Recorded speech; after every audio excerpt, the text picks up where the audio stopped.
And we are live. I kind of sound like Chris when I said that. Yeah, and we're live. Yeah. How's it going, everybody? Welcome on into another live stream. Yeah, buddy. Give me a quick second here. And all right, I just wanted to make sure it was working. Okay, so I'm here with Film Geeks himself, Trevor. How's it going, Trevor? Dude, doing great. Thanks so much for having me. Happy Thursday night, almost a Friday, almost the weekend. So I'm feeling pretty dang good right now. Dude, me too. I'm watching. I told Trevor, I'm usually not in this room, but the Yankee game is almost over. So I'm trying to watch the last of it while we're still talking about movies and stuff, and they're winning right now. So it's a must win. So I'm doing well. Certain, how's it going? Gavin, good to see you. Hey, Chris, how's it going, man? Good to see you. Hey, Chris. Fancy seeing Trevor here. Yeah. Yeah, and then Art, what's going on, Art? How you doing, man? So, Trevor and I, we're going to answer you guys' live questions. I did want to talk a little bit first with you, Trevor, a little bit about movies and the state right now of movie theaters reclosing. Yep. How do you feel about these? How do you feel about movie theaters closing again and movies that we had been anticipating, like Dune and Black Widow, moving dates to next year? In 2011 or 2021, I'm sorry. I feel 2011. Geez, I wish we could go back to 2011, the good old days, man. I know.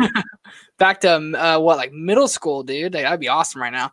I felt it was kind of inevitable lately. You know, studios are kind of doing their own thing. I talked about this on Chris's live stream yesterday. Like, studios and theaters are got to be in a partnership. You know, like without theaters, studios movies don't make any money. But without studios, theaters don't make any money. So I feel like they're not communicating very well right now. And they're kind of like Warner Brothers is really, really just kind of pulling the plug. And like Regal Theaters just closed all their theaters across the nation, 534. That's what I go to, Regal Theaters. And so I felt it was definitely inevitable. But hey, man, tomorrow my Cinemark's playing The War with Grandpa. So all is saved in the world, bro. Don't say all new releases aren't there. We got Robert De Niro's new movie. Come on. But it's heartbreaking. Yeah, I also go to Regal as well. I'm a Regal Unlimited member, and it's kind of sad that it is closed. I was talking to you before stream, and I also posted on Instagram. I did go to the movies today. There's a theater near me. It's called Megaplex. It's like Larry H. Miller Megaplex. It's like the weirdest name ever. And they're still open. They play a lot of like straight to VOD movies, it seems like. Okay. And they have some other ones. I saw Possessor today. So realistically, it's very unfortunate, but it's not surprising in the least. Yeah. I think, when you have people around the world who are idiotic and decide that they don't want to wear masks and, try to help others so other people don't get sick. That's what's going to happen when people are selfish. And then, some of those selfish people, they cry because movies are, being moved off their release dates. And it's like, well, it makes sense. Yeah. So I'm not surprised about it. There's some really good movies coming to Netflix. We got the Mank trailer today, which I don't know if you saw that trailer. It looks really good. I haven't seen Citizen Kane. So this is about Citizen Kane, right? No, I haven't. Whoa, shoot me. Shots fired. No, really? You got to do a double feature then when Mank comes out. I'm going to watch it, obviously, before Mank comes out, so I have an idea what I'm getting into. But as of right now, I'm like, yeah, Mank looks like whatever. I don't really need to see it, because I feel I have to see Citizen Kane to really be excited for it. Dude, a lot of people say it's the greatest film ever made. I don't know if I agree with that, but it's a really good movie. I hear I have a lot of buddies on this YouTube platform, they're all like, that's not that good. That's what some people say, or it's really overrated in a way. So yeah, it was on my top 10 most overrated movies of all time, but it was only because from the perspective of like how everyone says it's the greatest film of all time, and it's just not. But that's very surprising. I haven't met a lot of people who haven't seen Citizen Kane. So oh, dude, you can list another very popular movie, like the really, really popular ones, like the older, really popular ones. No, Godfather trilogy. Nope. What about It's a Wonderful Life? Have you seen that? Oh, if Nathan Hale was here, I'm pretty sure he would just want to fight me right now.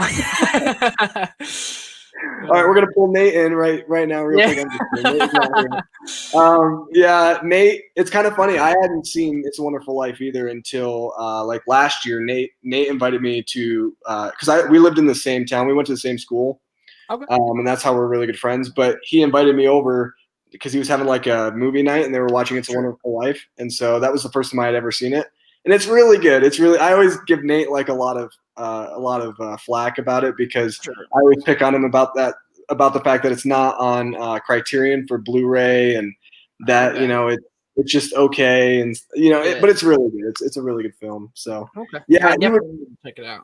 He would be disappointed, Trevor. He'd be disappointed. Wouldn't be the first time people are disappointing in me, man. That's awesome. Yeah, so there's some really good movies coming to Netflix. Oh, Yankees just scored another run. Sorry, I just noticed that. I know, 5-1. What was I saying? Yeah, there's a lot of good movies coming to Netflix. I mean, we get Mank. We get one of them that's not on Netflix, but it's coming to Apple TV Plus is On the Rocks. That looks really good with Rashida Jones and Bill Murray. And then there's a couple other ones that I'm like missing right now, but there's a lot of really Chicago 7 comes out next Friday. Which one? The Trial of Chicago 7. Yes, thank you. That's a big one. I can't wait for that one. And then, dude, the sequel to Borat, I'm so excited. That comes to VOD, right? Yeah, Amazon Prime. Yeah, I didn't watch the trailer for that because honest opinion, Borat's fine to me. It's not like the funniest movie ever, like people think. The only scene I really remember from it is the suit is black, not gray. So that scene, it's the only thing I really remember. But Borat, like the actor who plays Borat is he's very funny, guys. So to see him in Child Chicago 7, the trailer for it, I mean, it looks magnificent, dude. Magnificent. Yeah. And Aaron Sorkin, come on. Like from just his scripts alone, Moneyball, Social Network, one of the honestly best movies of all time, in my opinion. Come on, the dude's a gangster when it comes to screenwriting. Yeah, one of the things that's going to be very interesting to me is I'm very interested to see how the Academy goes about with all these announcements. Sure. Now, I know that they'd come out and said like, oh, it's going to be VOD and we're okay having VOD, be nominated and stuff. But I don't know. I don't feel confident in the Academy being like, you know what, it's okay that no new movies are coming out.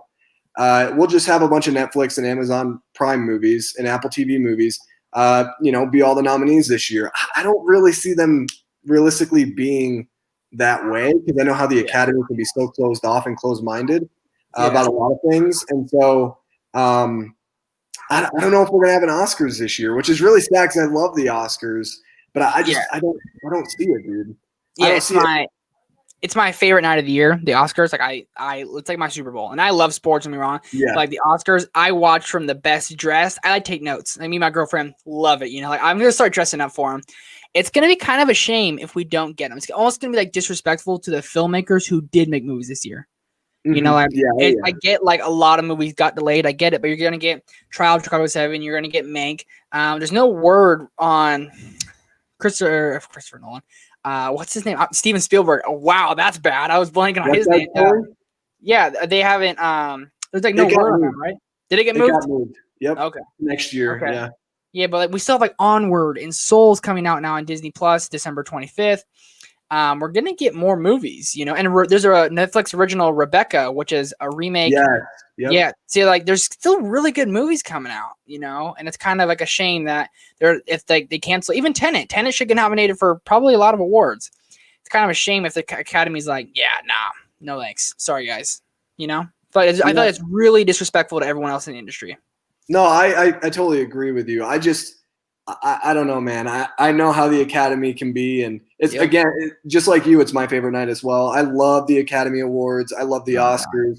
I buy into the hype. I think it's like last year when Parasite won Best Picture, man. I had like the biggest party ever. Like I was, I was absolutely like ecstatic. But I don't know, man. I think because there's also films that could win like not like the big awards, but like they could win maybe special effects. Like for example, like Free Guy, that could win like special effects or something, And why not? I'm so excited for Free Guy. Do I think it looks amazing? It looks really good. It looks like a lot of fun, and I don't know.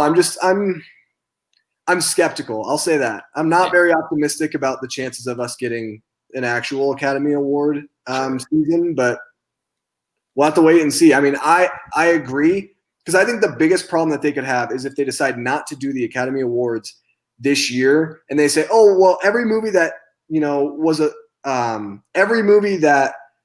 was out this year, they can compete for next year. It's like those movies are going to get lost in the shuffle. Oh, lost in the sauce completely. Yeah. Oh yeah. And yeah, so I don't know. But I want to ask you a question, Trevor, real quick before we get to you guys' live questions, which, by the way, go ahead and you guys can go over to the comments right now, or over to the chat, and post your live questions. My question for you, Trevor, is out of all the movies that have been delayed, what is the most heartbreaking delay for you? Oh, A Quiet Place 2, no question. A Quiet Place Part 2.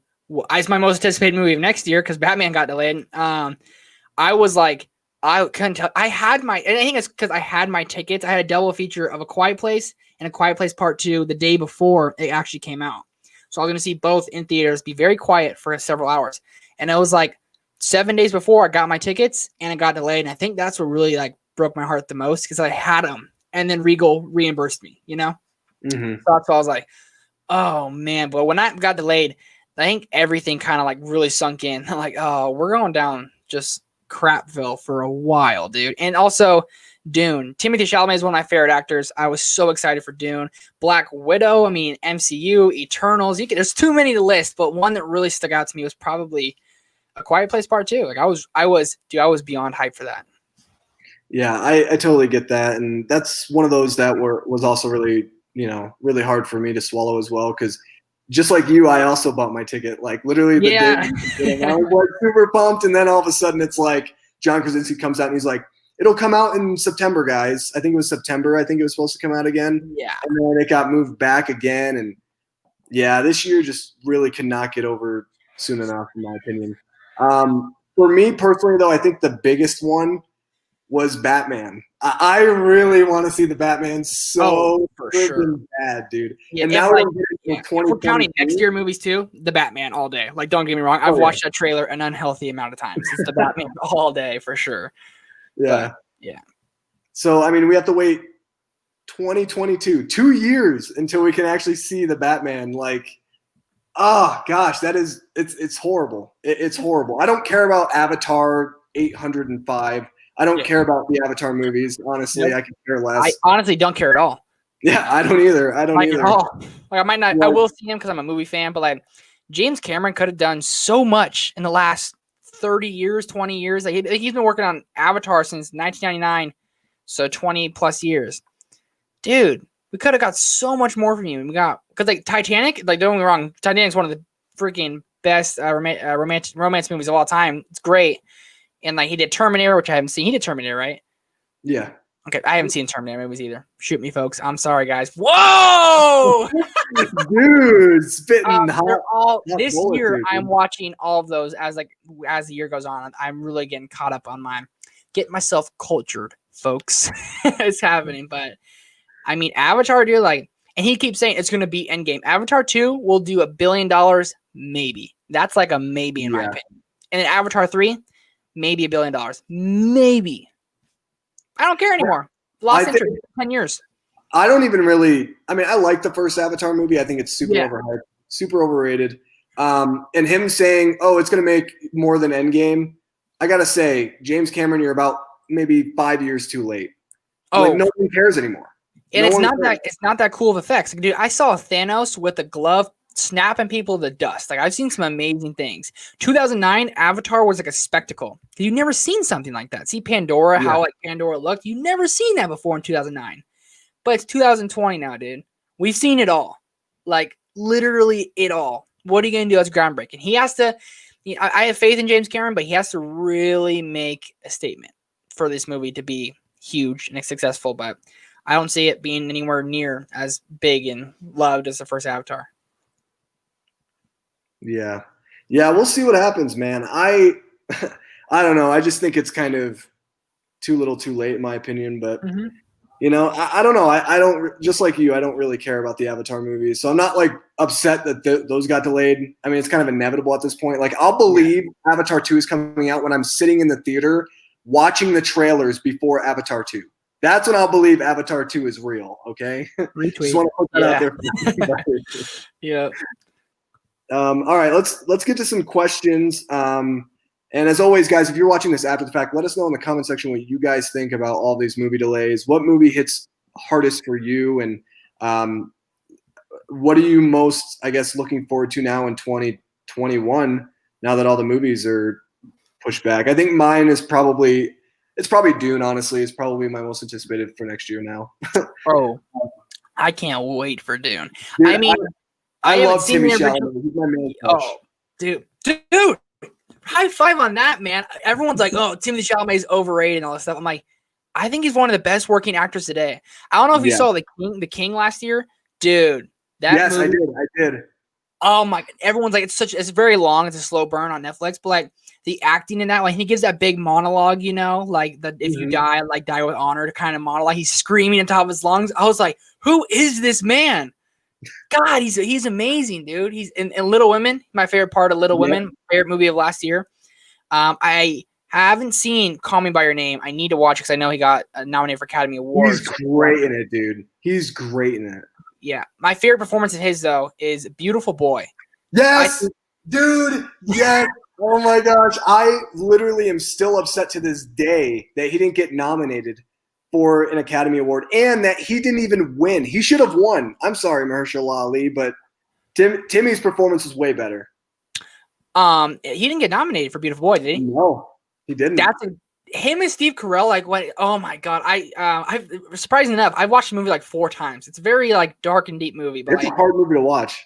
Yeah, but like I showed my girlfriend, I was like, just watch for the acting alone. I think it didn't get nominated because it was an Amazon Prime movie. I don't think it got a theater release. Yeah. And like I won't say the script was the absolute best, but like the performances. I mean, Steve Carell was great too. Gosh, and it's like just the path they went down. Oh, woofda. All I'm gonna say.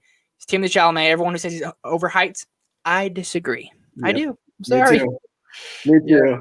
Yeah.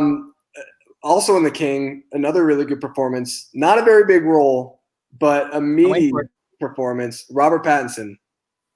Dude, his French accent, I say it all the time. It's really bad, but here we go. Surrender to me! How he yells that. It's so good. He's great in that movie. He's so good. Plot twist at the end, too. Like the big plot twist that happened, I was not expecting it. And I was like, no way. Oh, dude, so good. Joel Edgerton, another great performance. Yeah. I think Joel Edgerton, he wrote it or directed it. Yeah, I'll directed maybe. I'll have to look it up here. Yeah, but anyways, I can go on Timothy Chalamet all the time. I'm so excited for what that dude does. He's great. Yeah, he's awesome. Yeah. All right, let's get to some of your guys' live questions. Chris coming in. How's it going again, Chris? Wes Craven or John Carpenter?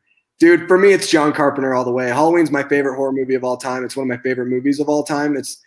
Okay, I want to tell you guys a sad story. I went to the movie theater today to go see Possessor. I totally forgot that the Halloween 4K Steelbook came out like last week. I got it. Want to see it? Dude, I knew about it. I remember seeing it on Twitter, and I retweeted it, and I was like, I'm totally gonna pre-order my copy right now. Didn't pre-order it, dude. I hate you. I hate you. It has this really cool like cover on top of it. Dude, I know. I want it so bad. So I didn't pre-order it. I forgot to. So then I'm like, I just realized it yesterday. And so I was like, all right, I'm going to go to the movies. And then after, I'm going to go to a couple Best Buys near me. I went to 2 Best Buys. And this was before the Yankee game because I didn't want to miss the Yankee game. Neither of them had it. Neither of those Best Buys had it. I looked everywhere, dude. I'm so upset. I don't know what to do. I'm like, inside, I'm crying. Yep. Like, I have the movie on 4K, right? But I need the Steelbook. It's my favorite horror film of all time. To me, there's no other horror film that is better in my eyes and in my opinion. And it breaks my heart, man. I'm happy that you got it, Trevor. I am a little salty. I am a little jealous. I am a little bitter. But I'm happy that you got it. You know what's funny is I go to Best Buy almost every Tuesday, kind of check what's going on. I go on Blu-ray.com, make sure what's coming out. I didn't know Halloween was coming out in Steelbook, really. until like I was driving to Best Buy, and then this guy follows named Durant Cinema. He's a big time Blu-ray hunter. Yep. Love Durant Cinema. Dave's great guy. And then he was he said like posted this video, and then it said Halloween Steelbook. And I said, oh, I gotta find it. Everywhere was out. I found it in like the Disney section, sitting by itself, and I was like, wow. It was like just luck, you know, like nowhere had it. It was sold out. Then I found the last copy, and I was like, dude, they must have literally put like 2 copies in every store that this is good. And then once it sold out, because like I looked in the 4K section, I looked in the Steelbook section, I looked in the Disney's, I looked everywhere, man, like a madman. I wanted to just like, I didn't ask anybody because I wanted to get home, but I don't know. I might go back like maybe tomorrow and be like, hey, do you have any more of those Halloween 4K Steelbooks? Like, can you please look? Do you have one? Just like one. I want it so bad. I'm like so salty, man. And I looked online and you can buy them now for like $50. And I'm like, no. That's really important. Steelbooks though. Did you see the Lord of the Rings set they dropped? Dude, I'm getting it. I'm totally getting it. I'm getting that set. That is for sure. Yeah. So I guess someone, I think it was like Zach Pope, someone tweeted that like they sold out already. But then Chris from Filmstock texted me and he was like, dude, you can pre-order it for Best Buy. I would get on that. And I know they're doing The Hobbit as well. And I'm like, oh man, about to break the bank and get both because it looks so good. I own them on Steelbook, DVD, and Blu-ray. But the Steelbook box set just looks so good. So beautiful, man. I need it. I need it in my life. I'm gonna order it right now. Do you wanna talk about Wes Craven or John Carpenter real quick as I do this? What's Wes Craven directed? Nightmare on Elm Street, Scream, Last House on the Left, the original. Those are like his biggest films. He has like some other ones like People Under the Stairs and stuff like that. Fun fact, I'm gonna do like a Scream marathon this weekend. A horror franchise I've been meaning to watch. Haven't seen. I know people. I'm sorry, but I'm watching for the first time this weekend to check them all out. And so I'll say John Carpenter. You can't go wrong with John Carpenter. Halloween's a fantastic horror movie. I'm excited to watch it on the Steelbook version. Sorry, I just had to rub that in for a second, but I'm very excited to go and watch it. It's gonna be awesome. So I can get. Oh wait. It looks like I can still get the Steelbooks. Yeah. Wait, I don't get what the difference is. Oh, does the collector set come with more stuff? Sorry, this is just like a question. I don't know. Show me. Can you share the screen? Is that possible? Yeah. Yep. Give me a second.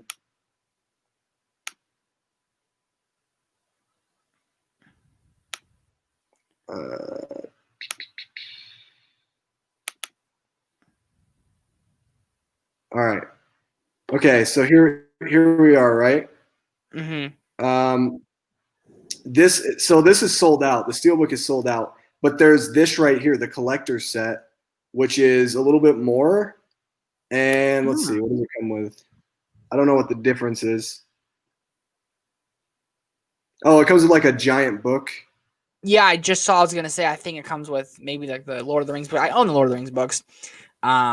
Yeah, but I know like Lord of the Rings, like it's some of my favorite movies of all time. It's crazy how popular it still is. People love the Middle Earth franchise, man. They really do. Dude, yeah, I know. I love it so much. Yes, I'm totally pre-ordering this set. I won't be able to get the Steelbooks, which is unfortunate, but that's fine. I kind of like stopped with Steelbooks unless it's like something like Halloween that I really want. Yeah. So I'm okay with that. I can live with the collector set. I just want it on 4K. That's really what it is. So yeah. I don't have a 4K player, and I might get the PS5 later this year because they say they have a 4K player in it. Because I watch all my movies on my PS4, just Blu-rays. It's all good, you know. Yeah. But I've never seen I never watched like a 4K actual movie. So I have a 4K. Well, I have an Xbox One, so that's what I use at 4Ks, and I have 4K TV and stuff. So yeah, I'll definitely be pre-ordering that. The Hobbit, I haven't even seen The Hobbit yet, so I don't know if I'm going to pre-order that. I kind of want to watch those movies first. But, sure. All right. Anyway,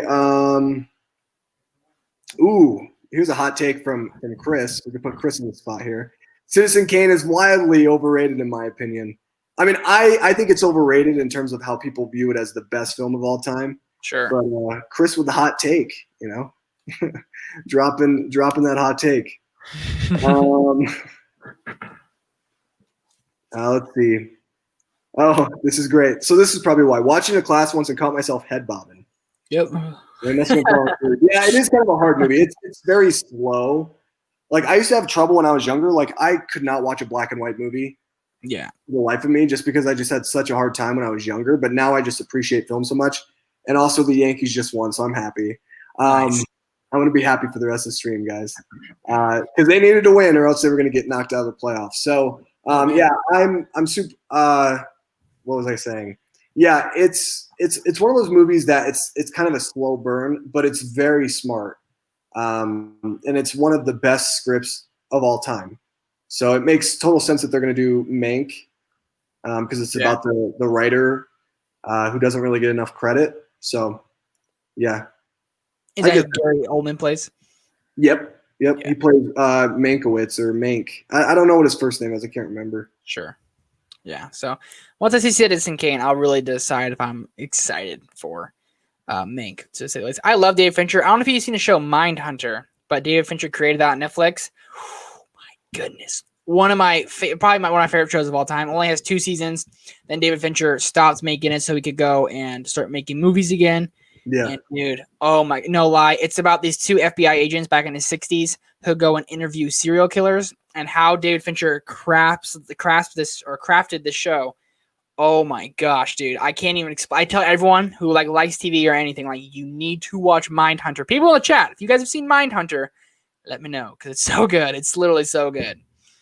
One thing that's pretty cool is in terms of David Fincher, I don't know if you saw this, but there was something that came out about Aaron Sorkin talking about how he would love to make a Social Network too, as long as David Fincher would come back to direct a sequel. What do you think about that? Would you want that? I don't really know how you could do a sequel. I don't either. Here's the thing. I would love it. I'd still be there. I love the Social Network. Oh gosh, yeah. I think pretty much everyone I've talked to loves the Social Network, for the most part. But I don't know how you could do a sequel to that story. Now, not unless you do it on the modern Facebook era, where they have problems with spying on people and stuff like that, and Facebook doing that whole data mining and all that. But other than that, I have no idea. I think it's kind of like a one-time movie, man. I really do. And I hate to say I'd be that guy, but I don't think a sequel works well for anyone for that situation. Unless they did a Social Network 2, but a complete different story, like Elon Musk and Tesla or something. That'd be cool. But don't call it the Social Network. That'd be something that's a little different. Like David Fincher, Aaron Sorkin doing a Tesla movie about Elon Musk. That would be interesting. Elon Musk is I don't know if you listen to the Joe Rogan podcast, but he's like an alien. The dude is so smart. It's really weird to listen to him. And when he talks, you say something and then he's like, that's very interesting. He pauses and he's processing what you're saying. And I was like, what is happening? But that'd be a really interesting movie in my opinion too. Yeah. Yeah. We'll have to wait and see if there's anything that kind of comes up in terms of the sequel, just because Aaron Sorkin could really say, hey, I want to make a sequel to Jaws the Revenge. Anybody can make anything, right? Or say that they want to make something, but it's kind of just whether or not they actually get the pieces into place. I don't know how much money the Social Network made, but it also wasn't a movie that was going really for money. It was more playing for the awards. So can we talk about how much snubs went on for the Social Network? Yes. Andrew Garfield, did he not even get nominated? He didn't get nominated. Best performance. Everyone talks about it, and I get it. But him, when he comes in and he smashes that screen, all I wish is that he punched Sean Parker. That's it. That's all I wish. I love when he talks about how he's I had to pick up my FU flip-flops from the dry cleaners or something like that. Yeah, he was like, I left my product at the cleaners along with my hoodie and my FU flip-flops. Yeah. Dude, so good. Yeah, I love Andrew Garfield in that movie. I'm still waiting to see a report that says Andrew Garfield and Tobey Maguire returning for Spider-Man 3, but we'll see. Yep. They're bringing everybody else back. Why not? Yep. Anyway, let's see. Gavin asks this question: what modern films would you consider to be in the conversation for greatest? So, I guess goats of film. Yeah. I would say. Honestly, I know that I feel like a lot of people might get mad with this answer because it is so recent, but Parasite. I think Parasite is agree. one of the greatest films ever made. Yeah. I would say Parasite. I think in terms of horror, even though I don't agree, I do think Hereditary holds a lot of weight. I haven't seen. You haven't seen Hereditary? No, I own it. I haven't seen enough A24 movies. Like Moonlight, of course I've seen. I love Moonlight. I haven't seen The Disaster Artist. I haven't seen Jonah Hill's movie mid-90s. I do not like Midsommar. I'm sorry. It's not No, for I me. don't either. I don't like it either. I don't know if anyone does like it, but I know people do, but like, come on, dude. That movie's like, it's low-key whack. Like it's like a really, really hard watch. But Parasite's a good one. I literally said Parasite's one of the best movies I've ever seen in my life. Yeah. Not my favorite of last year, but one of the best I've ever seen. Like I watched it at home after the Oscars. Didn't see it before the Oscars. Watched it after. When I did, I was literally, my hands were on my head. Like, how did he go from this like upcoming story of this family to watching them take over in our family's life to a full-on slasher movie? Like it was like the genres that he bended and combined together. I was like, dude, you're like the avatar of genres right now. You're wielding all of them. It's crazy. So Bong Joon-ho, dude, he deserved. After I saw it, I said, oh, he deserved every Oscar he got. Oh yeah, I love the fact that he won 4 of them. I mean, it was honestly, I want to get. There's a Funko Pop of him, I think, with 2 Oscars in his hands like this. I want that Funko Pop. I just love Bong Joon-ho so much. Like who doesn't? I just think he's like one of the quirkiest guys. Like a huge film nerd, and I'm so happy that he was able to win all those Oscars. And I would say Parasite. Another one to me, Inglourious Bastards. I love that movie so much. I watched it for the first time this year. Oh my! This is the perfect ending. This might be my masterpiece. I mean, that's just the perfect ending. Or what he say, "Triglass" or whatever. Dude, it's just so good. It's hard because I haven't seen all Tarantino movies, but like that and Django, dude. I know Django's not a very popular one, but that and Django, I love them both. They're both like tied for my number one. It's hard, but the Glorious Bastards, the masterpiece might just be his masterpiece. Very, very good. What about you, Trevor? What are there any other modern films that you would consider to be in the conversation for greatest of all time? Honestly, dude, I'm just gonna go out and say I love La La Land. I'm a La La Lander for life, dude. That's a good choice. When I saw the film, because I remember all my friends were telling me, dude, this movie's gonna make you cry. It made me angry. But that they spoil. I don't know. I won't spoil the ending. I don't know if people have seen it. It's kind of not that old, but like the ending, you know, like what happens. People were crying at that. My heart was like just so frustrated that like what happened, you know. So La La Land is brilliant. Damien Chazelle's one of my favorite filmmakers working. Or Whiplash. Gotta throw Whiplash in the conversation, dude. Whiplash is amazing, but trying to think. Honestly, I'm just gonna it's not the greatest, but I think it's pretty underrated. Green Book. Dude, I love Green Book. I love it so much. No, a lot of people don't think it's like really whatever. Shouldn't have won Best Picture. I think it should have. I love Green Book. I've seen it a lot, so that's a good one too. Yeah, I do like Green Book.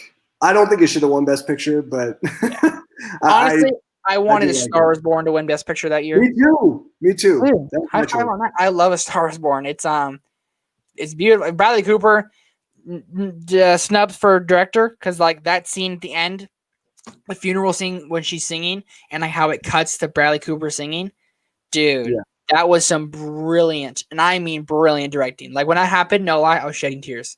My girlfriend bawling her eyes out, and I'm literally sitting there like, oh my God, it's so good. And Bradley Cooper, he hasn't won an Oscar. Should have won for acting, possibly directing, should have won Best Picture. Come on, man. Yeah, I think he got snubbed for director. Most of the reason for why I think that is because he turned Lady Gaga into a phenomenal actress in this movie. Oh she's so good in A Star Is Born. Like insanely good. Whereas like because she's been in like American Horror Story and stuff, but I mean, come on. She was amazing in A Star Is Born. Better than amazing. She should have won over Glenn Close. Olivia Colman, I haven't seen The Favorite, so like congrats to Olivia Colman. Obviously her speech was amazing. But like Lady Gaga. Her and Bradley Cooper, I mean, A Star Is Born, I was sure of it when I saw it would have won more Oscars than Bohemian Rhapsody. I was sure of it. Yeah. But it only won Best Song, which is kind of annoying. Very annoying, actually, yeah. Yeah. Gavin, by the way, said There Will Be Blood for is his choice in terms of Conversation for Grace. I haven't seen that one in a while, so I'd have to like revisit it and stuff. Yeah.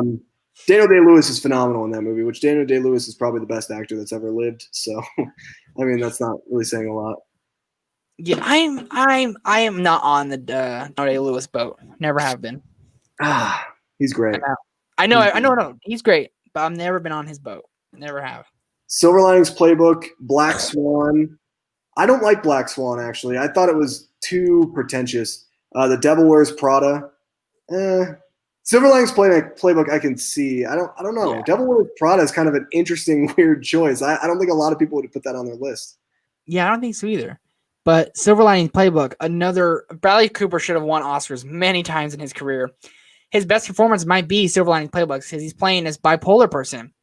He's in a good mood. Then he's screaming at Robert De Niro, his dad. He's screaming. Then he's like so relaxed and calm and happy now. I was like, when I rewatched it this year, I think, and I was like, man, I did not appreciate this enough when it came out. It's dude, he got snubbed.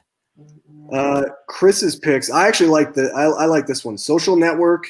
Yes, I guess we didn't even mention Social Network when we were talking about it earlier. Yeah, that's one for sure. Okay, honestly, that might be over all the ones I mentioned. Yeah. I mean, it's so I think good. Parasite is still over it for me because Parasite's one of my favorite movies of all time. Social Network, I need to watch it. Like, I've only seen Social Network once, and usually what happens is for me to like say a movie's my favorite or not, I have to see it at least twice. That's kind of the way that I kind of do it. Whiplash. Funny thing is, that movie is amazing. I've only seen it once. The Departed, I agree. No Country for Old Men is phenomenal. I don't know if it's greatest though. I do love the movie. If we're going that far back, is it too far to go back to Return of the King? Because to me, it's one of the greatest movies. Dude, Return of the King. Yep. There we go. Also, did you get the Whiplash Steelbook? I did not get it. No. Oh my god, it's so nice. Look how nice. It's so nice. I had to show it. Sorry, you brought it up. I was like, it's so you're good. Did that just come out? Couple weeks ago when I was looking for the Halloween one, they had so many Whiplash ones, and I was like, why are there so many of these left? And I picked one up, super sick with a bloody drumsticks and a drum set. It was really awesome. But Return of the King, dude, I can gossip about Lord of the Rings forever, but Return of the King is up there, man. It's up there for greatest of all time. Okay, we're moving directions because I got to show you this. I did get something really cool on Blu-ray that I'll show everybody right now. And actually, an unboxing video is actually coming out. Nice for this because it is a super big deal. So I did get something, Trevor. So I didn't get the Halloween Steelbook, unfortunately, because I couldn't find it. Oh, I know what you got. Yep, it's so nice, dude. It's so sick. Yeah, I want to put a sticky note in here because then it makes it easier to like pull out, and then I could just like grab something else. But very cool. Yeah, because that's the only thing is it is a little tight. But dude, this set is incredible, man. Like it's so. Fun fact: I'm watching after the stream. Fun fact: I'm watching. Did you drop them all out? Just drop all. I heard a noise and I was like, "What was that?" That's awesome. I totally forgot it's the other way around. But that was great. That's funny stuff. That was so funny. Goodness. After the stream, I'm watching Friday the 13th for the first time, the original. Really, you've never seen it? No, I haven't seen a Friday the 13th movie. I know there's like 12 of them, right?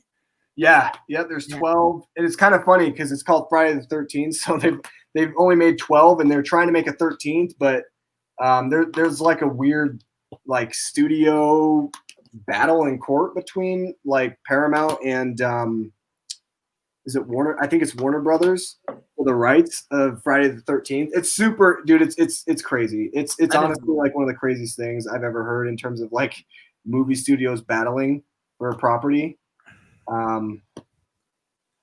So yeah, that is a little weird for sure, but I'm excited to watch it. I'm not into like big like 80s horror movies. Halloween's great, don't get me wrong, but it gets dated a little bit for sure. So it'll be interesting to watch, to say the least. Dude, for sure. Yeah, I love Friday the 13th. I think that there's a lot of bad movies in the series. Like, I'm not going to sit there and say all of them are great. No. There's a lot of really, really bad ones. Yeah. Including this pile of garbage that I absolutely hate. This pile of garbage that is called it should be called Jason on a Boat because he really is not in Manhattan at all. So yeah, there's like a lot of like bad ones in the series, but then there's also like really, really good ones as well. So yeah, I feel that. Yeah, I like it a lot more than the Nightmare series though. I watched the Nightmare series last year for the first time, and I haven't seen them. Honestly, a mess, dude. Honestly, like one of the messiest franchises I've ever seen. Yeah, Chris watched the first Nightmare the other day, and he said it was like not good at all. He was like, "This is pretty bad." Yeah, he I don't know. I like the first one. I think part 3 is the best for sure. Okay. I really like part 3. I think the first 3 are really good, and then I think New Nightmare's also really good. And that's kind of it in terms of the franchise. I think the rest of them are pretty boring or they're just really bad. Yeah. So that's kind of the unfortunate thing. But dude, that's hilarious. I love that I just dropped all of them. I forgot that it was open on that side, and like all of them just like spilled out, and it is what it is. Happens, bro. Happens to the best of us. Dude, made for great content, so I don't really care. I agree with the statement though. Patrick Bateman is great. Yes, I love Patrick Bateman. Sure. I love American Psycho. Let's see. Chris says Mank doesn't have me hyped. I don't know if that face means that he's being sarcastic or if he's being. No, I think it means like he's like sorry, like oops. Gotcha. Yeah. Gotcha. Let's see. I know there's definitely a lot more questions. I'm just so behind on chat right now. There's so many. We're like way behind. Let's see. Oh, we are super behind. Holy moly. Nick, order pizza while you're at it. Nah, I'm good. I had lasagna actually for dinner, so. Oh, can't go wrong with some lasagna. No, you cannot. I love this comment. I just noticed your beard is back. Kudos to you. Thank you. I'm kind of growing it out again. That's so random, but whatever. I'm trying to get to. Okay, here we go. How could you forget about Halloween 4? Also, did you gorge a hot dog at the Yankees game? No. How could I forget about Halloween 4? I'm trying to think of like in what context. I love Halloween 4, by the way. Do you? Have you ever seen any of the Halloween sequels? No. I've seen the 2018 one and the original. Well, I mean, those are the only ones that really count anyway now. Exactly, yeah. Everyone else says like the sequels are definitely a mess. Yeah, I really like. I love Halloween 4. Like unapologetically, like I really love that movie. I think it works really well as a slasher movie, and in the franchise. But I mean, I can understand why people really have a lot of hate towards what they do in Halloween 4 because it is very much different. Sure. So yeah, I don't know, man. I think it's just kind of one of those things that the slasher franchises, they have really good films, right? But then they also have ones that are just not good at all. Yeah. I'm not, honestly, if I'm being quite honest, I'm not the biggest like slasher guy. It's not really like my thing. Like I hadn't seen a single Chucky movie, but I saw the newest Child's Play, and I was just like, not for me. Just not for me. I'm surprisingly enough more into like the more paranormal type movies, like the Conjuring movies. Terrify the heck out of me, Paranormal Activity movies, but those ones were more interesting to me than the slasher ones. Slasher ones never seem scary to me. I get that maybe it's not the point of them, but it's never seemed that scary to me. Yeah, I love slashers. It's my favorite genre. I don't know why I love them so much, but I just do. I grew up with them as a kid, and I apologize. Is it really your favorite genre? Yeah, slasher is my favorite horror genre. It's not my favorite genre in total, but and I apologize for background noise. My wife is getting her laptop and stuff. So all good. Let's see. Gavin. All right, let's settle this. Coke or Pepsi? What do you think, Trevor? Coke or Pepsi? I'm a Coke guy. Come on. Me too. Yeah. Coke on ice, bro. You can't beat it. It's funny. I don't even really drink soda that much, but when I do, I usually drink Coke or I love Dr. Pepper. I just really love Dr. Pepper. Can't go wrong with some DP, bro. It's dang good.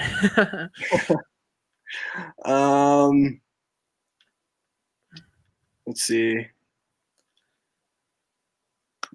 Okay, I've not seen Mindhunter, but it is so good and so important. State your case. All right, Trevor, state your case about Mindhunter real quick. I think it's just what like David Fincher did so well with Gone Girl and Girl with Dragon Tattoo that he's so good at like just messing with your mind. It's exactly what he does with this. The acting is bar none, but you can't just talk about the acting. You can't just talk about, oh, it's a great screenplay. It's something that most shows fail to do, and that's why I'm not big into TV shows. But like the second season of a show definitely always feels like it's a drag on, but this one like just doesn't, and it gets you to care about each individual character because each individual character goes on to have so many outside drama without being FBI agents who are interviewing serial killers. The interview scenes, they go with Ed Kemper. That's a very like popular serial killer. I know it's weird to say, but you've heard of Ed Kemper? Yeah. Yeah. They talk to Charles Manson. They talk to all these crazy killers and like what they went through, and they interviewed them. And it's Jonathan Groff. He's from Hamilton, Frozen 2 as Kristoff. A couple other great actors and actresses, but it's something that like it has got you thinking, and in certain episodes several times, just things that were said, things that went on got you just completely just like jaw dropped to the floor as like how they created the show. And like some of the characters are going interviewing these people, it's showing take a toll on their family, and they get to see and people they know, family members they know that they might have serial killer tendencies, and it really goes to show them how can they identify a serial killer, and how can they then go out and prevent more serial killers from forming and happening, and how can they get ahead of the time rather than not. Beautiful show, fantastic show. I'm really bummed David Fincher's there's no season 3. Not yet, but they're saying 2021 maybe they'll come back to film it. It's a dang good show.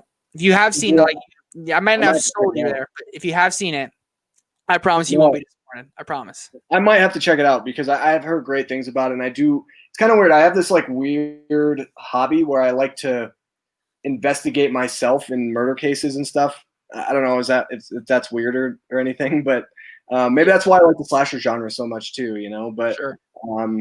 Yeah, this question, I love this question, by the way, from Art. If you had to enter 3 of the holiday worlds in Nightmare Before Christmas, which ones? State your case. I love this question. Now I have to remember how many worlds there are. I think there's Thanksgiving. Easter, Thanksgiving, Halloween, Christmas. Yeah, so I guess 4. Yeah. 3 of the 4. For me, it's Christmas, Halloween, Easter, probably. I don't really care about Thanksgiving that much. Yeah, that's I'm right there with you. The Halloween world would be low-key terrifying if you went to that, dude. Like, whoa, that'd be scary. Oogie Boogie. You gotta love Night Before Christmas. Have my Jack Baby Yoda's covering it, but have my Jack Skellington up and all that. Jack is back. Love the skeleton so much. So yeah, I have the Blu-ray somewhere. Oh, there it is, right there. Yeah. The sing-along version, I think. Yep, I have that too. Yeah. Yep. Yeah. My girlfriend and I are getting together with some friends. We're doing like a Halloween party, and we're dressing up as Jack and Sally. We're going like full makeup and everything, and she's gonna do my makeup and everything. She's really good at like doing that kind of stuff. So it's gonna be a lot of fun. It's gonna be a long process, but I can't wait. We're doing like a Halloween competition with like dress up competition with our friends, and they're all like telling me things are gonna be. Mine's a surprise. I'm like, you have no idea.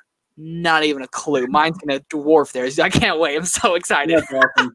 I told my wife, because we were gonna do a Halloween party because I have like a second family kind of. Sure. They kind of adopted me in, and they have a Halloween party every year. And for this year, we were gonna dress. I wanted to dress up as.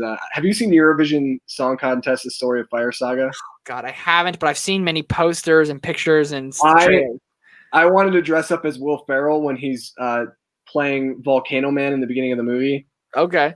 Just because here's the thing, that movie isn't good, no, but I love it for some reason. You're not alone on that. People, it's a guilty pleasure for people. Oh, dude, it's totally a guilty pleasure for me. Like I love it so much, and I wanted my wife to dress up as Rachel McAdams because here's the thing, Rachel McAdams.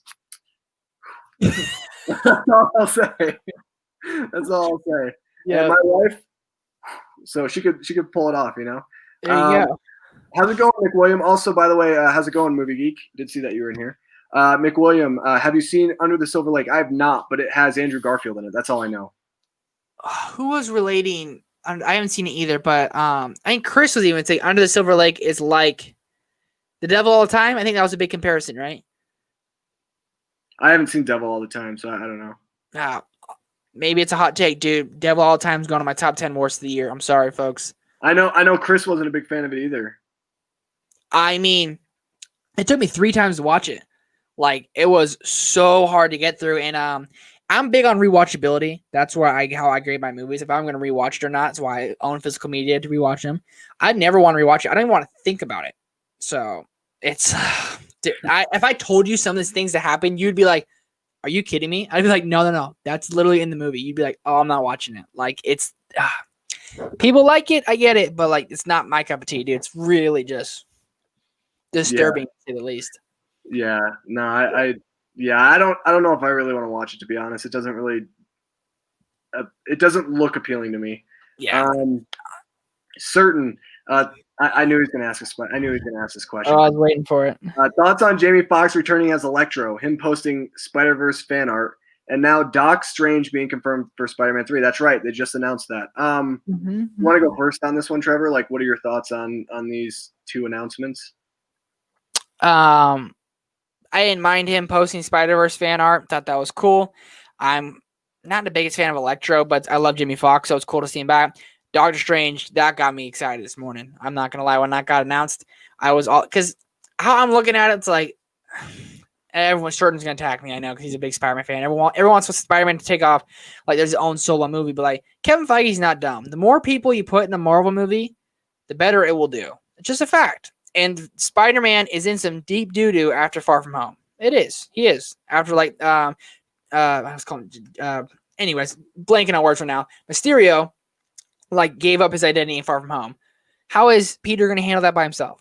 You need someone. You just do. Anyone would. Mm-hmm. And Doctor Strange is going to be that guy. And Doctor Strange gained a lot of love after Infinity War and Endgame, especially for me. So I love the news. I think it's awesome. I think it's great. And I don't know if they'll have a big role, but they're definitely going to be introducing some multiverse, everything like that, obviously, Spider-Verse. And that's why Doctor Strange is there, to probably fully introduce the Spider-Verse in a post-credit scene or something. Yeah, I honestly, like, the Electro news is weird to me. It's very – I'm gonna be honest. And I talked a little bit with Dane about this, and I also talked with Chris about this. I don't like Amazing Spider-Man 2, and I certainly do not like Jamie Foxx as Electro. I just don't. I didn't like it at all. It didn't work for me. I love Jamie Foxx as an actor. I really do. But, I mean, really, you're going to bring that back out of anything from those 2 movies? I mean, you're going to bring back Jamie Foxx as Electro? Why not Paul Giamatti as the Rhino? Come on. I mean, I'd be okay with that. You know, I'd be okay with even if they – well, I don't know. I was gonna say I'd be okay if they brought back Dane DeHaan, but I don't really know if I really want to see him back either. Yeah. I don't know, man. It's weird to me. Doctor Strange, I mean, it makes sense. You know, they both live in New York. I mean, it kind of, you know, it makes a lot of sense. But I will say this. I think that the fact that they have to try to make Peter Parker almost weak enough where he has to have a mentor is kind of dumb to me. I love Spider-Man. He's one of my top 3 favorite comic book characters. And Spider-Man to me is not weak. And I think that, you know, in Spider-Man Homecoming, we had him. Iron Man was his mentor. Spider-Man Far From Home, it was Hap. And then, you know, now it's going to be Doctor Strange. It's like, when are we ever going to see a Spider-Man movie where it's just him having to rely, you know, just on himself? Like, don't get me wrong. I love Doctor Strange. I really do. And I love Benedict Cumberbatch in the role. But I don't really know if I need to see him in Spider-Man 3 being Peter Parker's mentor. How about this for an idea? How about we bring back Tobey Maguire and Andrew Garfield and have them be the mentors of Tom Holland's Peter? That would be amazing. That would be amazing. But I think they're really going that route now, especially with Sam Raimi. I do too. To do Doctor Strange too. Yeah, I mean, and also, like, you got to throw Miles Morales in there, because Spider-Verse, let's be real, Spider-Verse is one of the best Spider-Man movies, if not the best Spider-Man movie of all time. My favorite animated movie of all time. Miles Morales might be my favorite Spider-Man. I loved Miles Morales a lot. So, like, just what they did with that and how successful that animated movie was, where a lot of people were turned off because it's like a comic book on the screen. People were turned off by it. The average viewer was, right? Mm-hmm. A regular Spider-Man with all these characters in it, I mean, like, you can do Spider-Gwen, all these different people. I mean, like, they don't have to introduce them in this movie. Maybe like a post-credit scene or something where they came in clutch, big time. And that just opens the doors. Maybe you get Venom. Maybe you have this huge just multiverse of everything, you know. I think they're gonna go that route. And if they don't, I think it's an incredible opportunity wasted. I would love to see. It's not going to happen. But imagine Peter Porker being in there. Oh God, John Mulaney. I don't know. That'd be just kind of. I think I'm just talking nonsense right now. But yeah, I don't know, man. I really think that. Here's the thing. I wouldn't be surprised if they decide not to announce Tobey Maguire and Andrew Garfield. I don't want them to. If they're going to put them in the movie, I want to be surprised. Oh, I agree. They should. They should be surprised. I think it will be. It will be. And I said this to Chris, but like imagine these guys, they're like getting all buffed up for the role. And even if they're in it for 5 minutes apiece, dude, it will be the best Spider-Man movie to me just because I have Tobey Maguire back, you know? I have my man Tobey back. Yeah, I don't know. I feel like that's what I'm saying. I feel like if they bring him back, either fans are like, oh my God, they shouldn't have brought him back, or fans are like, they didn't get enough time. You know? That's true. And if they got 5 minutes apiece, I would like be low-key butthurt if they only got 5 minutes apiece. I'm not gonna lie to you. But hey man, more time is more time. Tobey Maguire is great. Andrew Garfield dang good too. I'm not gonna say he's not a good Spider-Man. I think he's really good. I think he's the best actor of all three, to be honest with you. I think Andrew Garfield is the best actor out of all three. But yeah. I think Tobey Maguire is a great Spider-Man, don't get me wrong, but I think Tobey Maguire is the weakest actor of the three. Yes, I agree. Yeah. I don't know what happened to the guy. He went from he was doing good. I think the last movie I saw him in was Gatsby. Me too. Yeah, Great Gatsby. That's it. Yeah. That's like, my favorite book. That's my favorite book of all time. It's a great book. Great book. Yeah. But I was always like, what happened to him? Because he was good. He was really good. And he was in Brothers with Jake Gyllenhaal, and he did obviously Spider-Man movies, which were like huge for him, but never to be seen really again. Yeah. I don't know what happened to him. That's a really good question. Yeah. Hey, Need, how's it going? By the way, Need, new unboxing video coming, by the way. I just wanted to – I don't want to drop these again, so, you know. Yeah. Figured I'd show you that. Need's a huge horror fan, so. Nice. Nice. Hey, P3 Overshot. What's going on? How you doing, P3? It's good to see you here. Fanboy, my good friend Fanboy Gift. Do you think Hollywood should have taken a shot on Halloween horror films via streaming? A $1 billion Disney movie was destined to fail, but niche Halloween films are usually lower box office. That's actually a good point. I think that's a really good question. I saw a trailer today when I went and saw Possessor. For those of you who don't know, I went and saw Possessor today in theaters. And there was I've seen the trailer for this movie before. I'm not saying I'm super excited for this movie. It's probably going to be really dumb and probably really cheesy and really bad. But the movie Come Play, have you seen the trailer for that? Oh, I've heard of that. Yeah. It's about this kid. He has like some form of autism, and so he uses like an iPad or like a technological device to communicate with people. Okay. And this like ultra dimensional like being, like this alien creature, I don't even know, paranormal thing, wants to be his friend, and he kind of starts basically causing terror to this kid and his family. Huh. I mean, it looks like E.T., but like a very evil villainous version of E.T. I'm gonna watch it. I'm kind of curious about it because I do like horror films, but I'm surprised that they're still like saying that this movie's coming to theaters. That is a movie that could totally, work on streaming because I'm sure it did not cost them that much money. Yeah, no. Horror movies are, that's why so many people make them when they're trying to like become a movie director or anything filmmaker. Horror movies are cheap to make. I almost made a horror movie with friends in high school. Like we had like some camera equipment we could rent from school. I was in theaters. We had actors and actresses. We had like people were writing a script. We were going to do it. I was like, it's very cheap to make it. So like, did you see The Rental this year? I did not. No. Okay.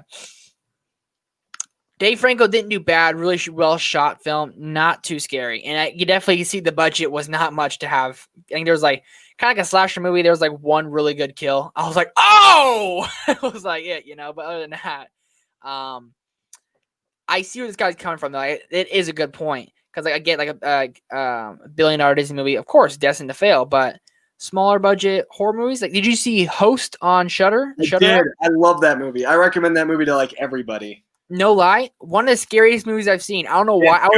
I was on edge, dude. Like every time I was like, if I open my computer, I'm scared. It has 100% Rotten Tomatoes. Yep. No lie, it's low-key a perfect horror movie. Like, it captures really what it means to get a horror movie. You have the dumb, annoying characters like you have always. But, like, this time, like, it was just so much more believable. And it's so impressive because it was shot, written, directed, created during quarantine.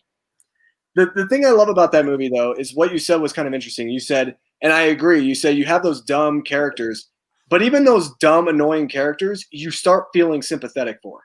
Mm-hmm. That, you know what's awesome about this? I actually told Nate Hale about it. Everyone here watching, you guys, I'm sure you guys know who Nate Hale is. I told him when we did a live stream, I was like, dude, Host is one of the best horror movies I've seen in a while. And he ended up watching it, and he loved it. He thought it was really, really good.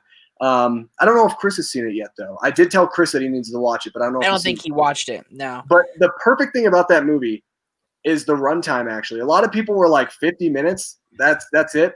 But it works flawlessly, dude. There's not a dull there because most time horror movies they have like a scare in the beginning, then it has 20 minutes of setup and build up. Oh, happy go lucky, everyone's great. Then it goes boom back into horror. It's just the setup for horror movies. Like the horror genre, it's kind of similar to the romantic comedy genre. You just kind of know how it's gonna play out. You can predict who's gonna die, what's gonna happen. You know, very kind of predictable a lot of times.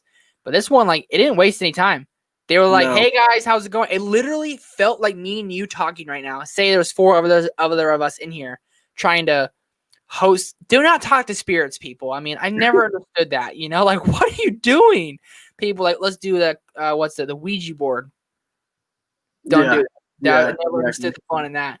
But, like, it seemed like how we were talking right now that we were getting haunted and picked off. I mean, and, like, if they went outside, they put on a mask. Like, it was just so right in the times we are that are related so well that I was like, dude, this is a perfect horror movie. I'm doing like a top 10 horror movies this month, and it's on there. I best believe it's on there, dude. It's really, to me, it's still the best horror movie of 2020. For sure, easily. It's so good. It's going to be my top 10 probably at the end of the year. The thing is about the movie too that I will say this: I have never been a big fan of jump scares. Not because I think jump scares are effective and they're scary. No, they're not. They're super ineffective and not scary at all. These jump scares, most of them, except for the last one. I didn't like the last one because it was too much build up, and it was kind of like, okay, that's stupid. You know what I mean? Like, you're taking forever, just like get on with it. Yep. I know that. Every other jump scare in this movie got me every single time, dude. I didn't even know it was coming. And literally, it's not like something where I was like scared for like a second. No. Those jump scares, they stuck with me. Yeah. Like, there's one in particular, and you know what I'm talking about, when a certain character kind of runs up some steps. That's all. Yep. That one got me, dude. I did not. Did you even see that coming? I did not see it coming at all, and it freaked me out. Like, I was like, I can't even like look at. And I think my bedroom light might have been off, and I watched this movie at like 2:00 in the afternoon. I couldn't even go to my bedroom afterwards for at least I couldn't. It freaked me out that bad. I watched it at night. I watched it on my phone as well, and I was watching it at night. I was like, I was no lie. Several times I was sitting like this, and I was like the phone was like this, and I was like, oh no. And my girlfriend's like, why are you putting yourself through that? She was sitting. She doesn't like horror movies at all. So she's watching Grey's Anatomy, and I'm sitting like this with headphones. I'm like, I'm just jumping, you know. So I want to ask you this because I like horror movies quite a bit. Mm-hmm. And it seems that most horror movies have jump scares. Some are done good, some aren't. And that's generally like all the scares are in movies. What is it? Like, I tried to figure it out too. What isn't jump scares that like makes a movie scary to you? You know, because most of the time in horror movies, it feels like jump scares, you know? Yeah. To me, there's 2 different things. Number one, it's tension. Yeah. If there's like a significant buildup in a movie, I feel genuinely scared. That's why I love Halloween. Halloween, to me, the original 1978 Halloween is the scariest movie I've ever seen. Now, a lot of people will be like, what? That movie's not scary. To me, it terrified me. When I was a kid, I remember watching that movie, and the tension, the suspense, the score made me so uneased that every single time I looked out the window, I imagined that I saw Michael Myers standing outside my window watching me. And I watched it when I was a kid, and it was so effective. I had nightmares for months after I'd seen it. Months, dude. And that's why it's my favorite horror movie to this day. It's still a movie that every single time I watch it, without fail, even now, I can't like walk around in my apartment in dark places in my apartment at night without like looking in my closet, without like, you know, kind of turning my corner really quick and stuff like that. So that's one thing. Second is psychological horror is some of the best horror when it like really kind of seeps into your brain and it makes you think about a lot of things. And those things can be like realistic in nature. Like, for example, I don't think I'm just going to kind of put this out there. Let's just say Insidious. I think Insidious is it's a good horror movie. The Ring. How about this? The Ring. Great horror movie, actually. It's probably one of the better horror movies I've ever seen in my life. I don't think it's real though. So like when I watch it, I literally just after I'm done watching the movie, I just turn it off my brain and I don't even think about it. It doesn't scare me anymore. Sure. But like the best ones are those that kind of seep under your skin and they really make you think even after the movie's over. And some of the best examples of that is, Host, I think. I thought about Host for like literally a week after watching that movie. I haven't gone back to it yet because I'm kind of terrified to go back to it. Oh, I'm not rewatching that. Even though I really, really loved it, I don't know if I really want to go back and rewatch it because that movie terrified me. And same thing with like The Conjuring. The Conjuring was one of those that actually terrified me for a while. But like the best type of horror for me is tension. If you have really good tension in your film and you have great buildup that actually leads to like a terrifying thriller the entire time, that will get under my skin and I will be scared for a long time. Yeah. That's why like Halloween 2018 to me is not scary. It builds up tension and then it cuts the tension with stupid comedy here layered here and that like sprinkled in and out of the movie. And like same thing with like other movies. Like I don't really think The Grudge this year is just a lazy attempt at making horror. Yeah, I didn't even bother to see that. I'm trying to think of like other horror movies like that are just recent. Hereditary to me wasn't scary. It was more shocking. It was like things I never want to see. I don't want to see a young girl's head be decapitated. I just don't want to see that. But yeah, I guess that's kind of my answer is like those two things.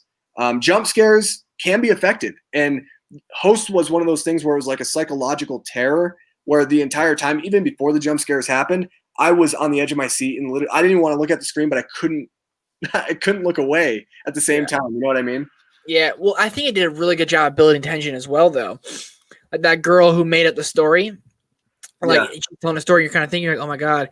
And the whole time I'm like looking in the background at people. I'm like looking behind them. I'm like, what's going on here? What's going on? And then slowly but surely, and then there was like 15 minutes left and it was starting to get scary. And I was like, oh my God. And that one girl's computer's glitching. And like they see her, she's alive, but is she really alive? I was like, God, that's beautifully done.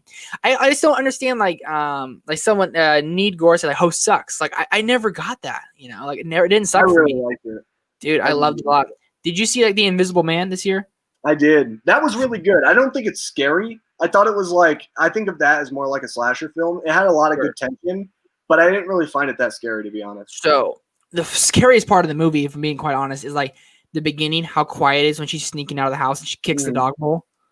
And what I thought was so beautiful about that, what Lee Winnell did, is that like, cause like when you're like trying to be quiet at night, if you wake up as a kid trying to go get a snack from downstairs or whatever, sure, and you're tiptoeing around, then all of a sudden you kick something. It's like the loudest noise ever. When she kicked that dog bowl, I jumped. I never jumped so hard in the theater. I was like, whoa! It was the dog bowl. She kicked it. Yep. And I was like, that's what's so beautiful about what he did is because like that's like so relatable. That's so realistic. That like that's like the loudest noise ever is he kicked the dog bowl, I thought Invisible Man did a great job building tension from the first 20 seconds on the screen. You were just expecting something to happen, and tension, I would say, is the best part of horror. Like you think something's going to happen, and then it adds a little jump scares in there to really just kind of put you over the top, Yeah. I just think I think the excessive use of jump scares is my biggest issue. It's like if they weren't so excessive about it, and like they do it in every horror movie now, and you can see it coming a mile away because what they do is they either stop the music or they slow down the music, or they quiet the music. And then it's just like, oh, okay, so a jump scare is coming within 5 seconds. You know what I mean? So like you're already set for it, and so like when it happens, you're just like, okay, like that was really dumb. They build up again for another one. So that's why I really liked Host because Host was not that way at all when the jump scares happened, except for the last one because, like I said, it really took its time, and I was like, okay, just come on, pop out now. You know what I mean? I kind of got to the point where I was just like annoyed at the end. and that's why I don't think the movie's perfect to me, just because of that last 30 seconds or like last minute of the film. But Sure. I do love the film though. I think it's really good. Let's see. Yeah, here we go. Slashers are for entertainment. I agree with that. I think it's more like more popcorn fun. Sure. I think you can have a lot more fun with slashers. Yeah. And a lot of people can have a lot more fun with slashers. Yeah. Have you gotten your Friday box set yet? Yes, I did. I don't know if you saw it. I've showed it a couple times already, but I have an unboxing video coming tomorrow. Nice. I literally just dropped all of it on me, but here you go. Careful. I also got the 2 posters as well. Oh, nice. So yeah, they're in here. You'll see it in the unboxing video. I don't really want to pull these out again, but yeah, it's pretty cool, man. These posters are huge. They're like a lot bigger than I thought they were going to be. Yeah. They're giant. My wife literally looked at me when I put them out, and she's like, "Well, we're gonna have to get new poster boards." And I'm like, "Yep." Let's see. Garfield was the worst Peter Parker. Yeah, I agree with that. I think he's out of all 3. I think I'd prefer him the least. Yeah. Let's see. Ooh, here's a good question. Adam Sandler or Seth Rogen?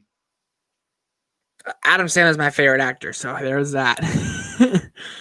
I'm gonna say Adam Sandler as well. I love Seth Rogen. Don't get me wrong. Like, I love him on Twitter. I think he's one of the funniest people on Twitter to follow. He's very funny.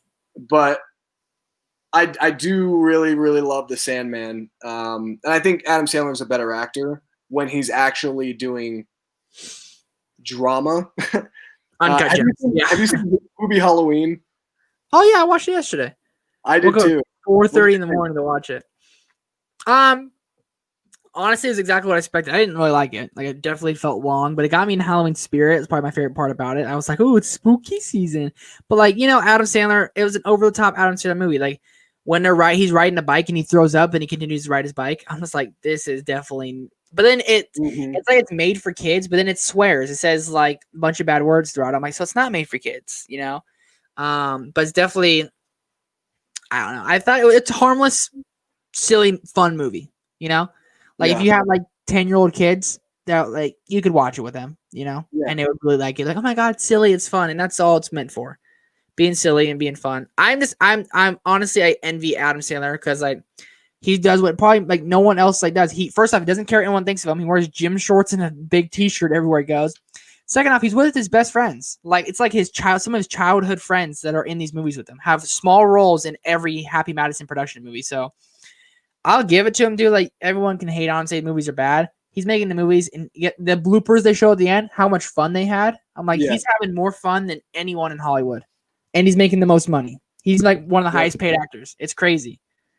Here's the thing. I love Adam Sandler. Number 1, he's a Yankee fan, so I love him for that. Number 2, when it comes to Hubie Halloween, I watched it expecting it to be, because Adam Sandler literally said if he didn't get nominated for Best Actor, he was going to make the worst movie possible. And I went in expecting it to be the worst movie possible, like worse than Jack and Jill. But then I got out of it and I was like, it was a bad movie, but it wasn't his worst. Yeah. It really wasn't his worst. I thought there was like some fun moments in it. It definitely like makes you feel excited for Halloween. It really kind of brings you into that Halloween atmosphere. Mm-hmm. But I was expecting something 10 times worse and 10 times atrocious, especially after watching the trailer. But yeah, I'll say this: it has some heart in it. The only thing I don't like about Adam Sandler movies, and I don't like this about Will Ferrell movies either, is these weird characters that they have. Oh God, that are bizarre. Get all these hot women. I don't understand it. I never will understand it. I think it's really, really like Ricky Bobby.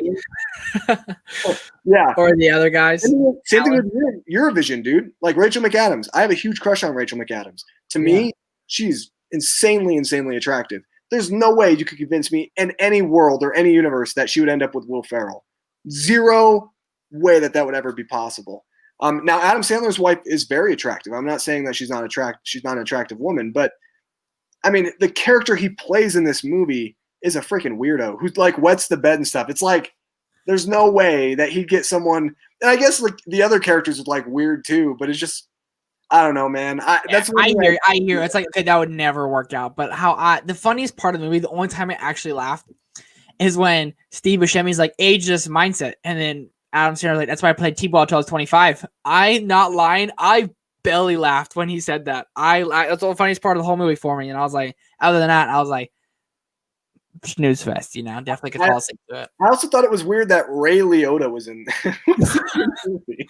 But like, and then random casting ever. Yeah, and Maya Rudolph. I mean, it's because like, and at the end of the movie, they're like, oh my god, like, you know what, Hubie, I would just been jealous of you. I've just been all this stuff. It's like they always do those super just dumb and silly. So dumb. Yeah, just those scenes. You're just like, oh god. But maybe it was like talking about real life, like. Everyone like makes fun of Adam Sandler probably in Hollywood industry, like he makes these crap movies and stuff. But like I'm actually just jealous of you because you actually do what you want and you're proud of who you are. But maybe that was kind of like a little what's it called? Subtweet, something like that. I don't know. Subtext. Yes. What's it called? Like when you're talking about someone but like not talking at them, like you're like mentioning them without mentioning them. You know what I'm talking about? Right now. Yeah. Yeah. It's something tweet. It's like. Oh, I feel like anyways, but that's what I feel like it kind of was maybe. Let's see, Stranger Boy. How old were you when you stopped trick-or-treating? Oh man, I don't even know. Probably like 11 or 12. I got to the point where like because I would when I was like 13, I would just stay home and I do this every Halloween. I literally buy my own candy. I'm gonna do it this year too. Buy my own like Reese's.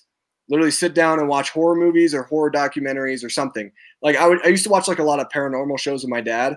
So I'd watch like I don't know. I'm trying to think of like what was those shows called? Ghost. Maybe not Ghost. Ghost Stories, Ghost, like something like Taps, that. Like the Tap guys. I'm trying to think of what that show used to be called. But I'd watch them because they'd have Halloween specials. But like I mostly watch horror films. So like on Halloween night, I'll be watching Halloween 1978, eating candy, stuffing my face, and then once Halloween 1978 is over, I'll put in a different horror movie and just kind of like do that. That's kind of like what I do for Halloween. So I don't know. I've been doing it ever since I was like 13, probably. So I stopped a long time ago. What about you, Trevor? Went with some friends. We all got dressed up. My senior year in high school, dude. I was 17 years old. Last year I could do it, and my girlfriend and I dressed up as Harley Quinn and the Joker. Because it was 2016 and Suicide Squad just came out. Fun fact, I enjoy Suicide Squad for what it is, and I like Jared Leto's Joker. So I just up with Jared Leto's Joker. My girlfriend wrote damaged on my face, and then it was super cold out. But I had like a button up that was unbuttoned, and she wrote ha ha ha all over my body and stuff. And it was she did a really good job. Dude, we had so much fun. Got an enormous amount of candy, and I was like, I don't care, screw it. Yeah, so, 17. Yeah. Enjoy it, cool. Friends. That's cool, man. That's really cool. I think I went out maybe a couple times, but I never went trick-or-treating. I just hang out with my friends and walk around.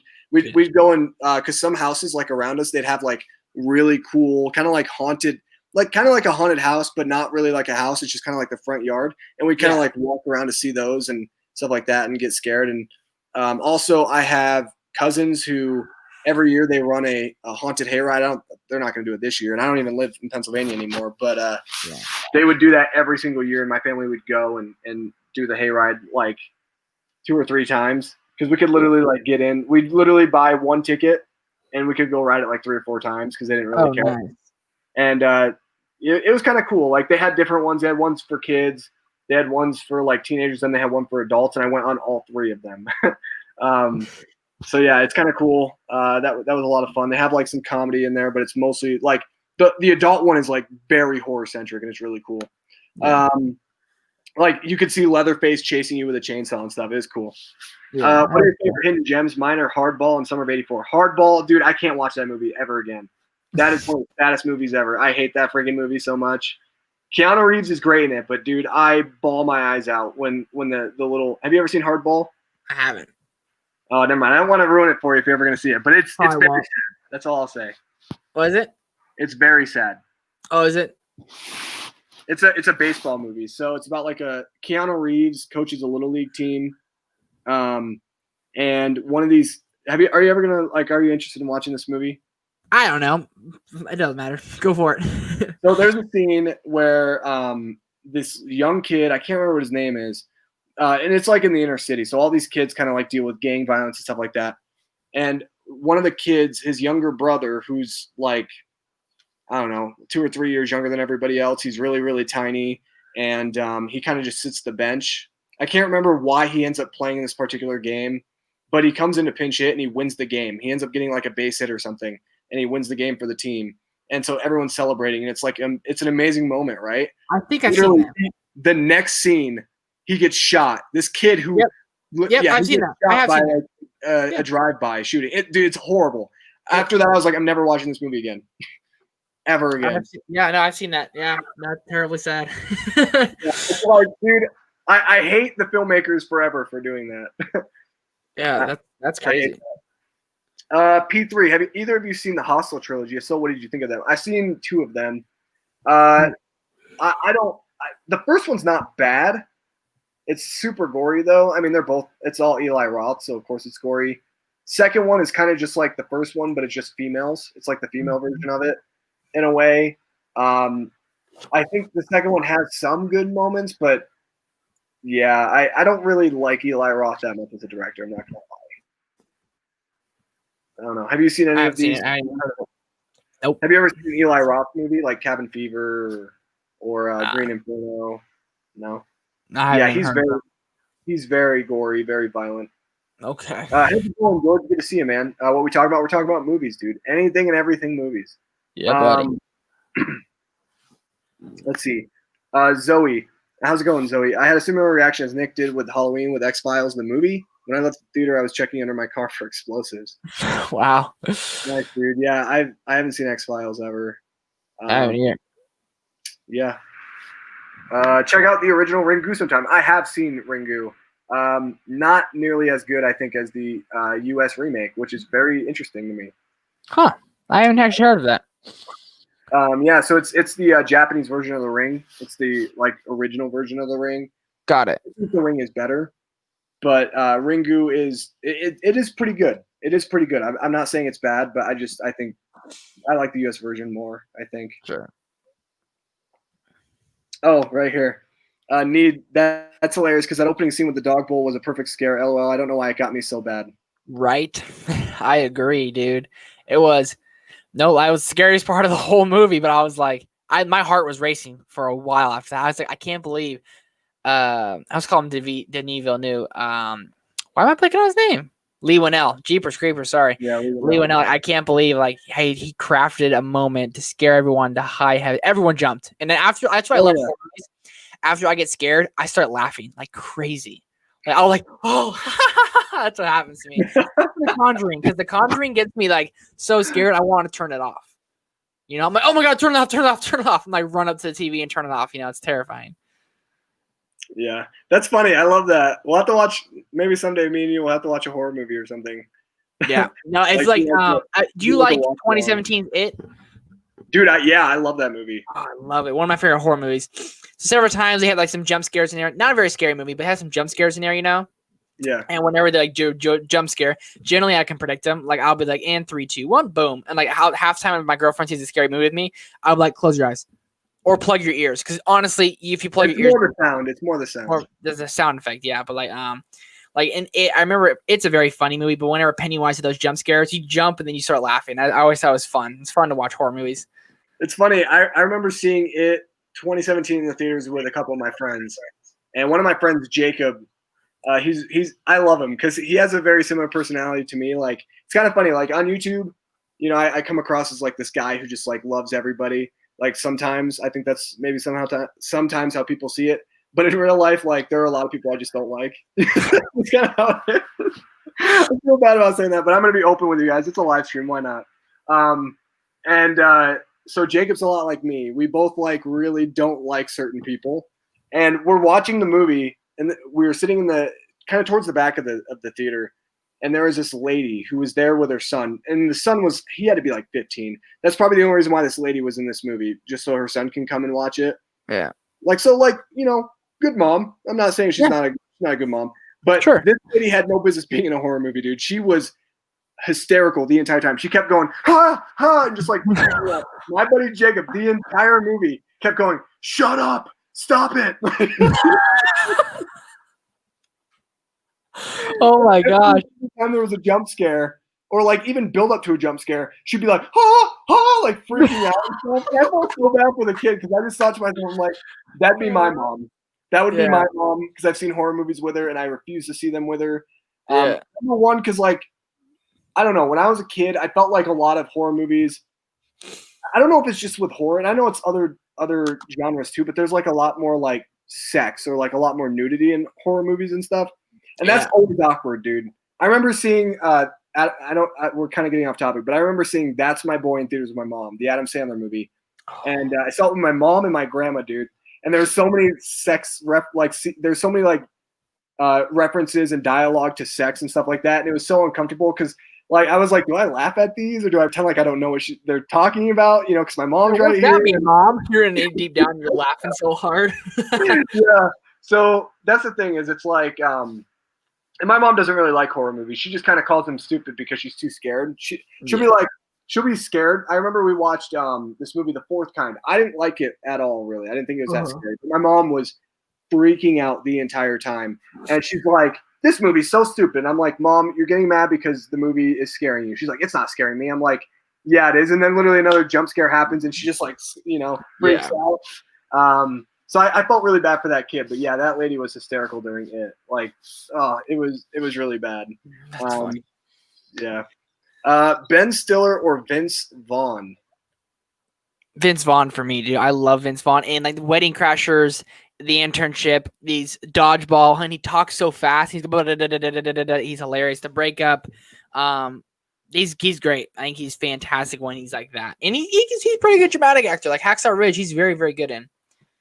Yeah, I'll say Vince Vaughn as well. Ben Stiller, I think the only thing I've ever really liked Ben Stiller in, to be completely honest with you, is Tropic Thunder. I don't really like Ben Stiller that much. Yeah. I like, don't get me wrong, I'm a big romantic comedy guy. So like Along Came Polly is one of my favorite romantic comedies. Ben Stiller, Jennifer Aniston. Can't go wrong with Night at the Museum.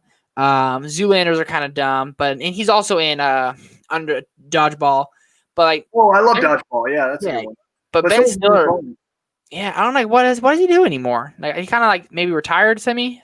He was in Movie Halloween. The first once I saw my face, I said, Ben Stiller, good to see you.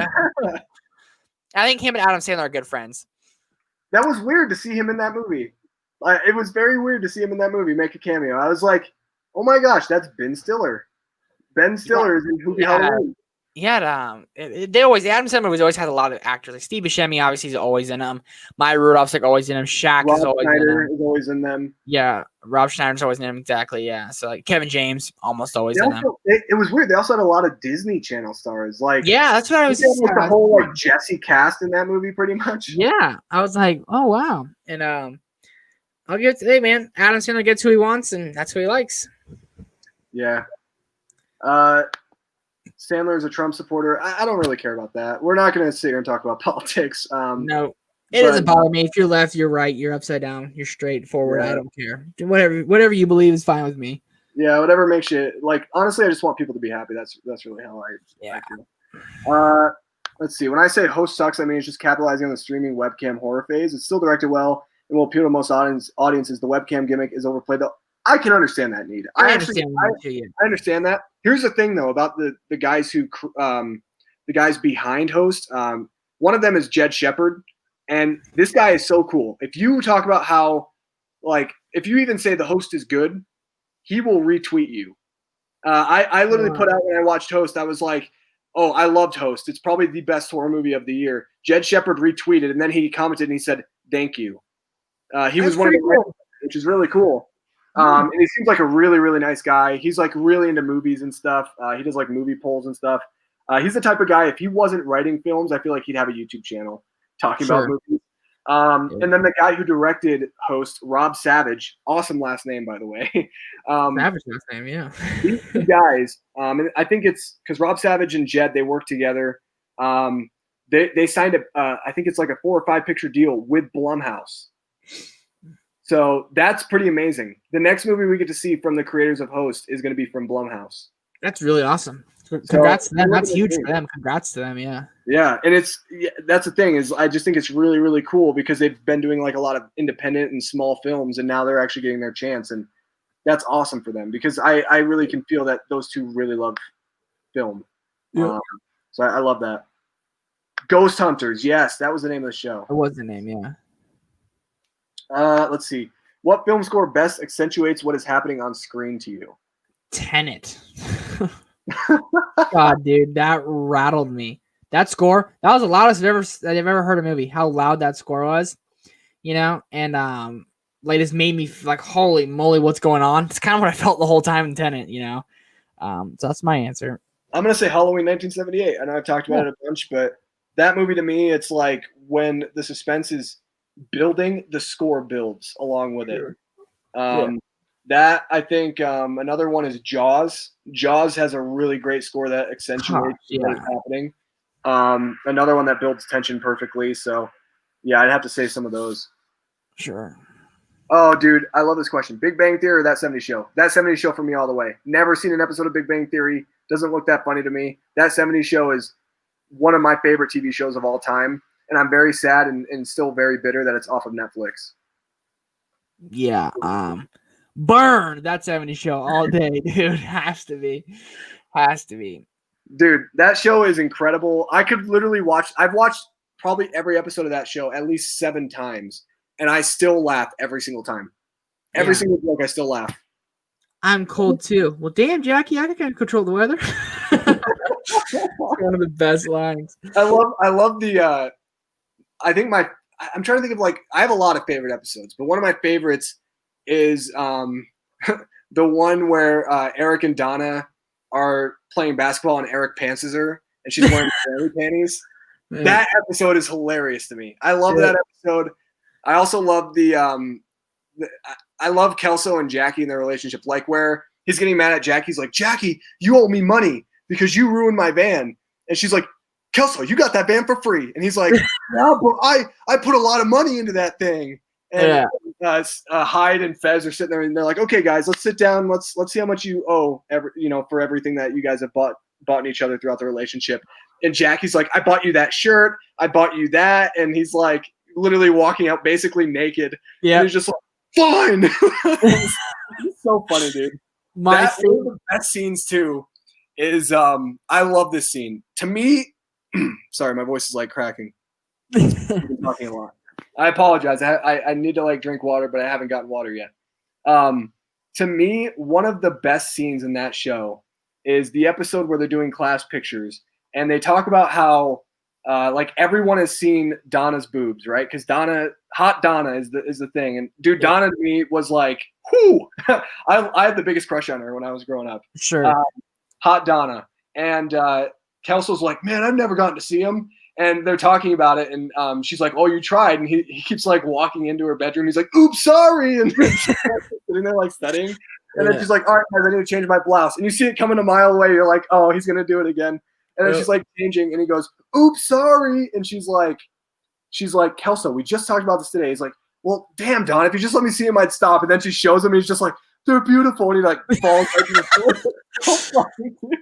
Yeah, I laugh every single time, and you hear one dude in the audience. He's like, "Yes!" It's so funny. One of my favorite scenes or episodes is when Eric and Donna are fighting, and Eric's spending a lot of time with this one gal, and then Donna finds panties. Oh, and they're in the pub, and they're sitting there fighting, and then and Fez and Kelso are watching, and then Kelso comes up and is like, no offense, Donna, but Eric, you are on fire. I love that line. But then when Donna's mom comes in and goes, Donna, those are mine. Eric, you're God. And they're bowing down. Dude, that is so hilarious. I remember I watched it with me and my brother started and watched that show, and I had to pause it because I was laughing so hard at that. No offense, Donna, but Eric, you are on fire. I love that scene. And then Midge is explaining, she's like, well, when your father and I have been married for as long as we have, you have to do creative things in creative places. And then they're just like, oh, yeah. Dude, that is so funny. That is one of the best lines ever. Eric, you're a god. Or when they're playing basketball, he's like, you are a whore. And they're like, no, that's H-O. And then he was like, oh. So then he shoots a heck of far shot. And right before the intro, he drills it and nails it. And he's like, make that shot, you whore. It's so funny to me. Oh, God. It's such a great show, dude. Dude, the only thing I hate about that show is I hate the last season. Oh, I stopped watching. Yeah, I honestly did. Yeah. But Same thing with The yeah, Office dude. the last seasons. Honestly, like that's really funny. And then I love one of my favorite lines is when Red and Eric are eating breakfast and they're eating waffles, and Red grabs the last waffle and so does an Eric, and Eric says he goes Lego my ego, and Red's like Lego. What does he say? It's like Lego my foot in your ass. Yep. Oh, dude, Red Foreman. Oh, another good episode was when Red's high. And whenever they had the high scenes when they're spinning, Red's high, and Eric and everyone's spinning, and Eric's like, "What were you thinking? Hibbity, hoppity, Easter's on it." He gave away like he Eric's sold car. He sold the Vista Cruiser for like Vista Cruiser. There it is. Yeah, he sold the Vista Cruiser. This is a great show. Like, yeah, Kelso was like my spirit animal. You know, Kelso is one of the him and Mila Kunin. It's pretty crazy they're together now. You know, they're married now. Yeah. But like, they're the only two to really have like a really, really good career outside of that 70s show. Very true. Topher Grace did have a career, and then Spider-Man 3 kind of happened. He kind of had a career. He didn't really do much though. Yeah. You know. But like I will say this, Wilder Valderrama, even though he's not like in a lot of movies and stuff, he's everywhere. Like he does like kid shows, and he did Yo Mama. I think he hosted that show or something. But is that Fez? Yeah, Fez. And what's funny is in that show they played off like he can't get any women, but in real life, Wilmer Valderrama dated everybody. Like Lindsay Lohan, he dated. He's very good looking dude now. Like if you see him now, you're like, oh wow, you handsome guy. They just made Fez this dressed up weird old dude, super funny guy. Yeah, and dude, I think Hyde is probably my favorite character. Like when they get high and like talking about, he's like, it runs on water, man. Dude, the government, man. Yeah. I also love the episode. I know. We'll keep answering questions. I just love talking about that 70s show. I could literally talk about it for like an entire stream. But I love the episode where they get a vacuum cleaner sent to Eric's house and they think that it's bugged. Yeah. Yeah. They like destroy it and everything. It's so funny. Yeah. And then also the episode I love the one that's also sticking out to me is when Hyde moves in and Eric's jealous of Hyde because Red and Kitty treat him so well, but it's also because Hyde is actually doing stuff around the house. Yeah. And Eric decides to bounce a bowling ball off of the couch and it lands right into the TV. Yep. Yeah, and he's sitting down with Red afterwards, and Red's like, "I want a big TV." Yeah. Yeah. No. He's like, what does he say? He's like 20. No, I think it's like 17 inches. And Eric's like, "Dad, our last TV wasn't that big." He's like, "No, but my new TV is gonna be that big." Yeah.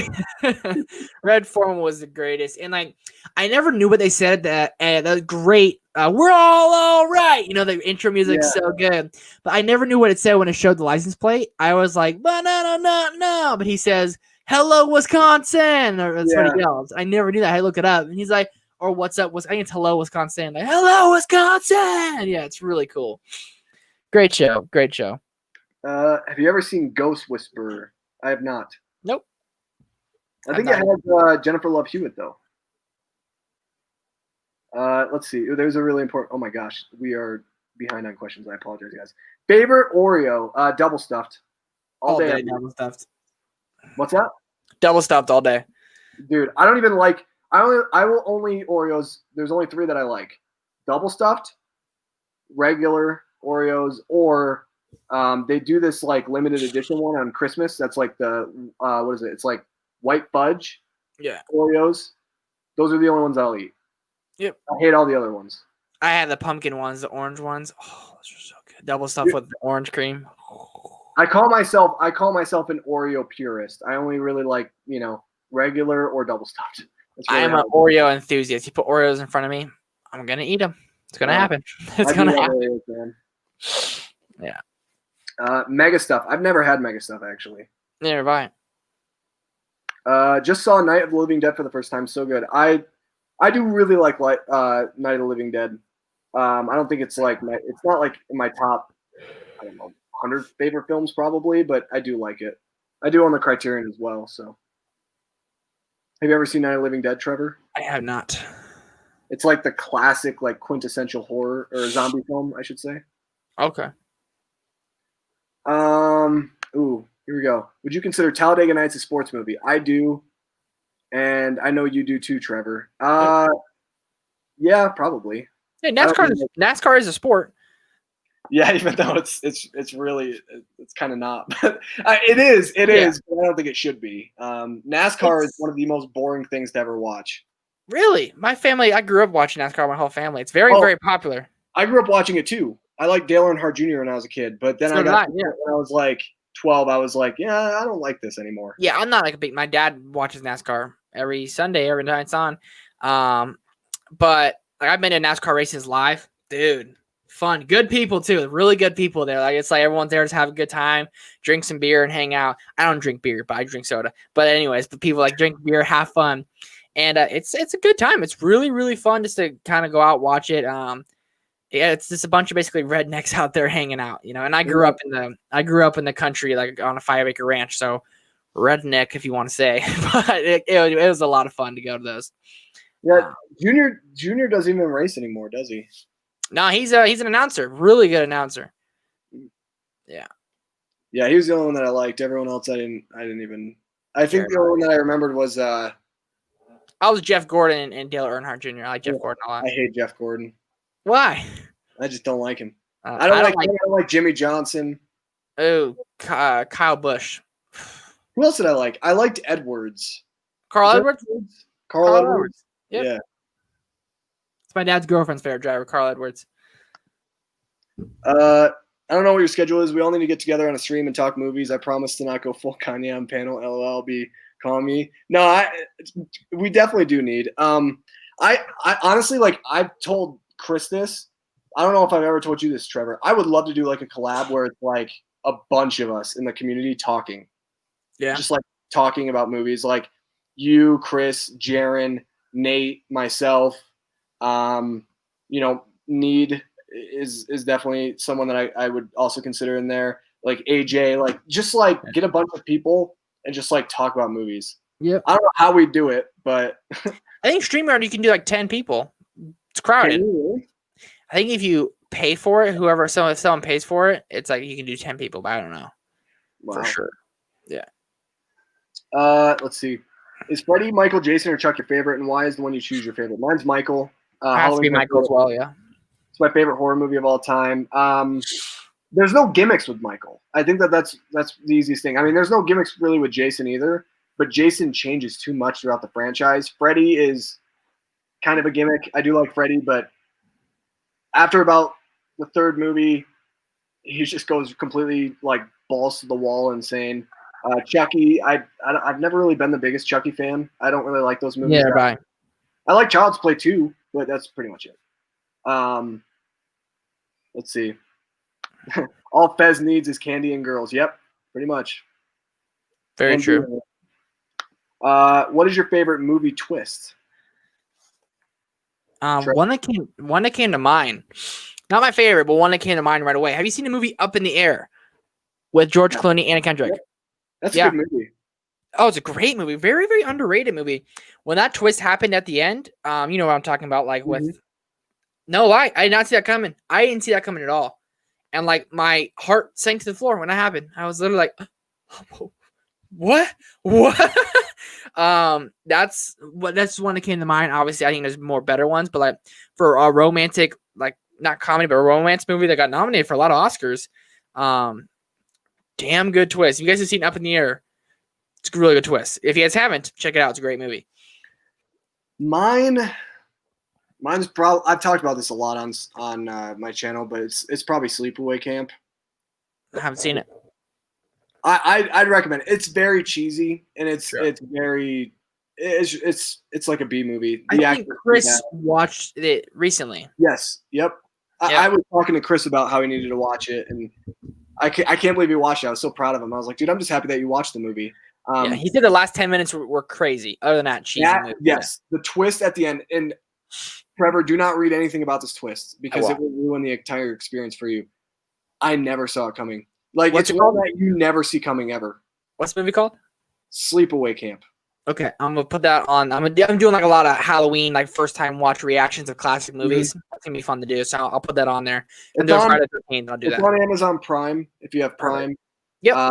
It's also, I don't usually tell a lot of people this. It's also on YouTube for free. Someone put it up on YouTube, and it's I I don't know. It hasn't been taken down. I mean, at least last time I checked. Right? Wow, that's pretty funny. Yeah. Let's see. I need to get the full collection set of that 70 show. Me too, man, because it's not on Netflix anymore. So no, I need to buy that thing too. It's a show. It's like The Office. You can put on anytime. It's gonna make you laugh. I like a laugh track in my comedy shows, though. I always have. yeah, I do love The Office though. I love it. Oh, Office is just like it's because Office. I think it's pure comedy. You know, that 70 show almost needs it a little bit to kind of get it going. But The Office like, isn't all comedy. It's just like when it has it. God, so good. Yeah. How's it going, Jeff? Good to see you, man. Good to see you in here. Danny Masterson's career is messed up now. Yeah, I think didn't he get in trouble for like sexual assault allegations or something, or yeah, when all the actors got like called out for it, right? A couple years ago, like the Harvey Weinstein type thing.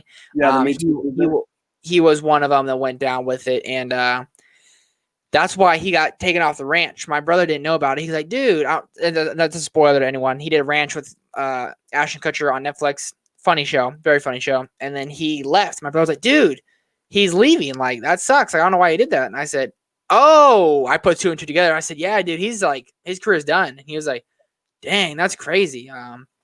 Having to James Franco too. Yep. Yeah, his wasn't like, I don't think his was a little weird because like I think it got proven that it didn't happen. I might be wrong. I'm not trying to speculate, but he hasn't been in a big movie since. I'll say that. Yeah, I think the thing about James Franco's because there's a couple things like, wasn't there a time when he hit on like somebody who was like 16 or something, but she didn't look 16? I think that's what the allegation was about. Yeah, I don't know. It's. The thing is we can't really. Here's the thing. There's a big difference between I think Harvey Weinstein and the Kevin Spaceys to the Danny Mastersons, and this is the big difference. I'm not trying to say Danny Masterson is innocent. That's not what I'm saying. But I think there should be some type of line of innocent until proven guilty. Sure. You know what I mean? And it's unfortunate because we have disgusting predators like a Harvey Weinstein, like a Kevin Spacey, who, to be honest, it's really hard for me to go back and watch like something like American Beauty, which I really love that movie, but it's really hard for me to go back and want to watch it because of Kevin Spacey and what happened, and how much of a dirtbag he is and how much of a dirtbag Harvey Weinstein's been a dirtbag forever. That's like no secret. Like everyone, Harvey, come on. So it's very unfortunate, but it's unfortunate for people like maybe a Danny Masterson. Here's one. Chris Hardwick, he's a big comedian. He did I used to watch The Walking Dead. I don't watch it anymore because the show never ends. But he did Talking Dead. He's like the host of it. His girlfriend came out and said like some things that he did to her, and it got and everyone was like, Chris Hardwick is a dirtbag. He's this, he's that. And then literally a month later, it was proven to be false. What she said was completely false, and she was just trying to get money from him. And that's what happened. That's why I feel like I'm not like saying it happened, but like I feel like a couple other actors who like were doing like James Franco was popping off, about to get nominated for Oscar, and I feel like I'm not saying it happened, but like it does sometimes. You could see like maybe it is coming from that way, and maybe like they didn't happen. Like there's two sides to every stories, you know, and it's like kind of like the Salem witch trials. Like they got pointed at and said, "Hey, you it's like, hey, are you a witch?" And you're like, "No, right? He's lying. He's a witch." And it's like, hey, are you a witch? Yes, he's a witch, you know, kind of thing. That's what I feel like it kind of was like. It's like, you didn't really get to hear their side. Again, if they're dirtbags, trust me. Oh, yeah. Exactly. We never had the only ones we had like proof of kind of was Harvey Weinstein, again, Kevin Spacey, all just really just unfortunate circumstances, you know. But anyways, I digress. That's negative talk, you know. I hate talking about stuff like that. But anyways, No, that's the way I feel the exact same way. And you know, if it does come out that, you know, what this girl is saying is true, then Danny Masterson's a dirtbag and he should never be allowed to work again. That's the way I see it. Whereas like, you know, you look at someone like Harvey Weinstein, who's despicable, one of the most despicable human beings on the face of the planet, up there with other people like, I'm a big baseball guy, and there's a baseball player right now. I know that this is off topic, but his name's Carlos Correa of the Houston Astros, and I don't know if it was huge news. Everyone should know about this. The Houston Astros won the World Series a couple years ago, and they cheated. They got pulled out. They cheated. They blatantly cheated, and Carlos Correa came out and basically became the most despicable, one of the most hated people on the earth by basically saying, oh, well, we don't understand why the haters hate us. You know, we made a mistake, and people need to understand that we're a good team, though, and we deserve to win that World Series because we didn't do it in the postseason. It's like, no. Doesn't matter. You still cheated.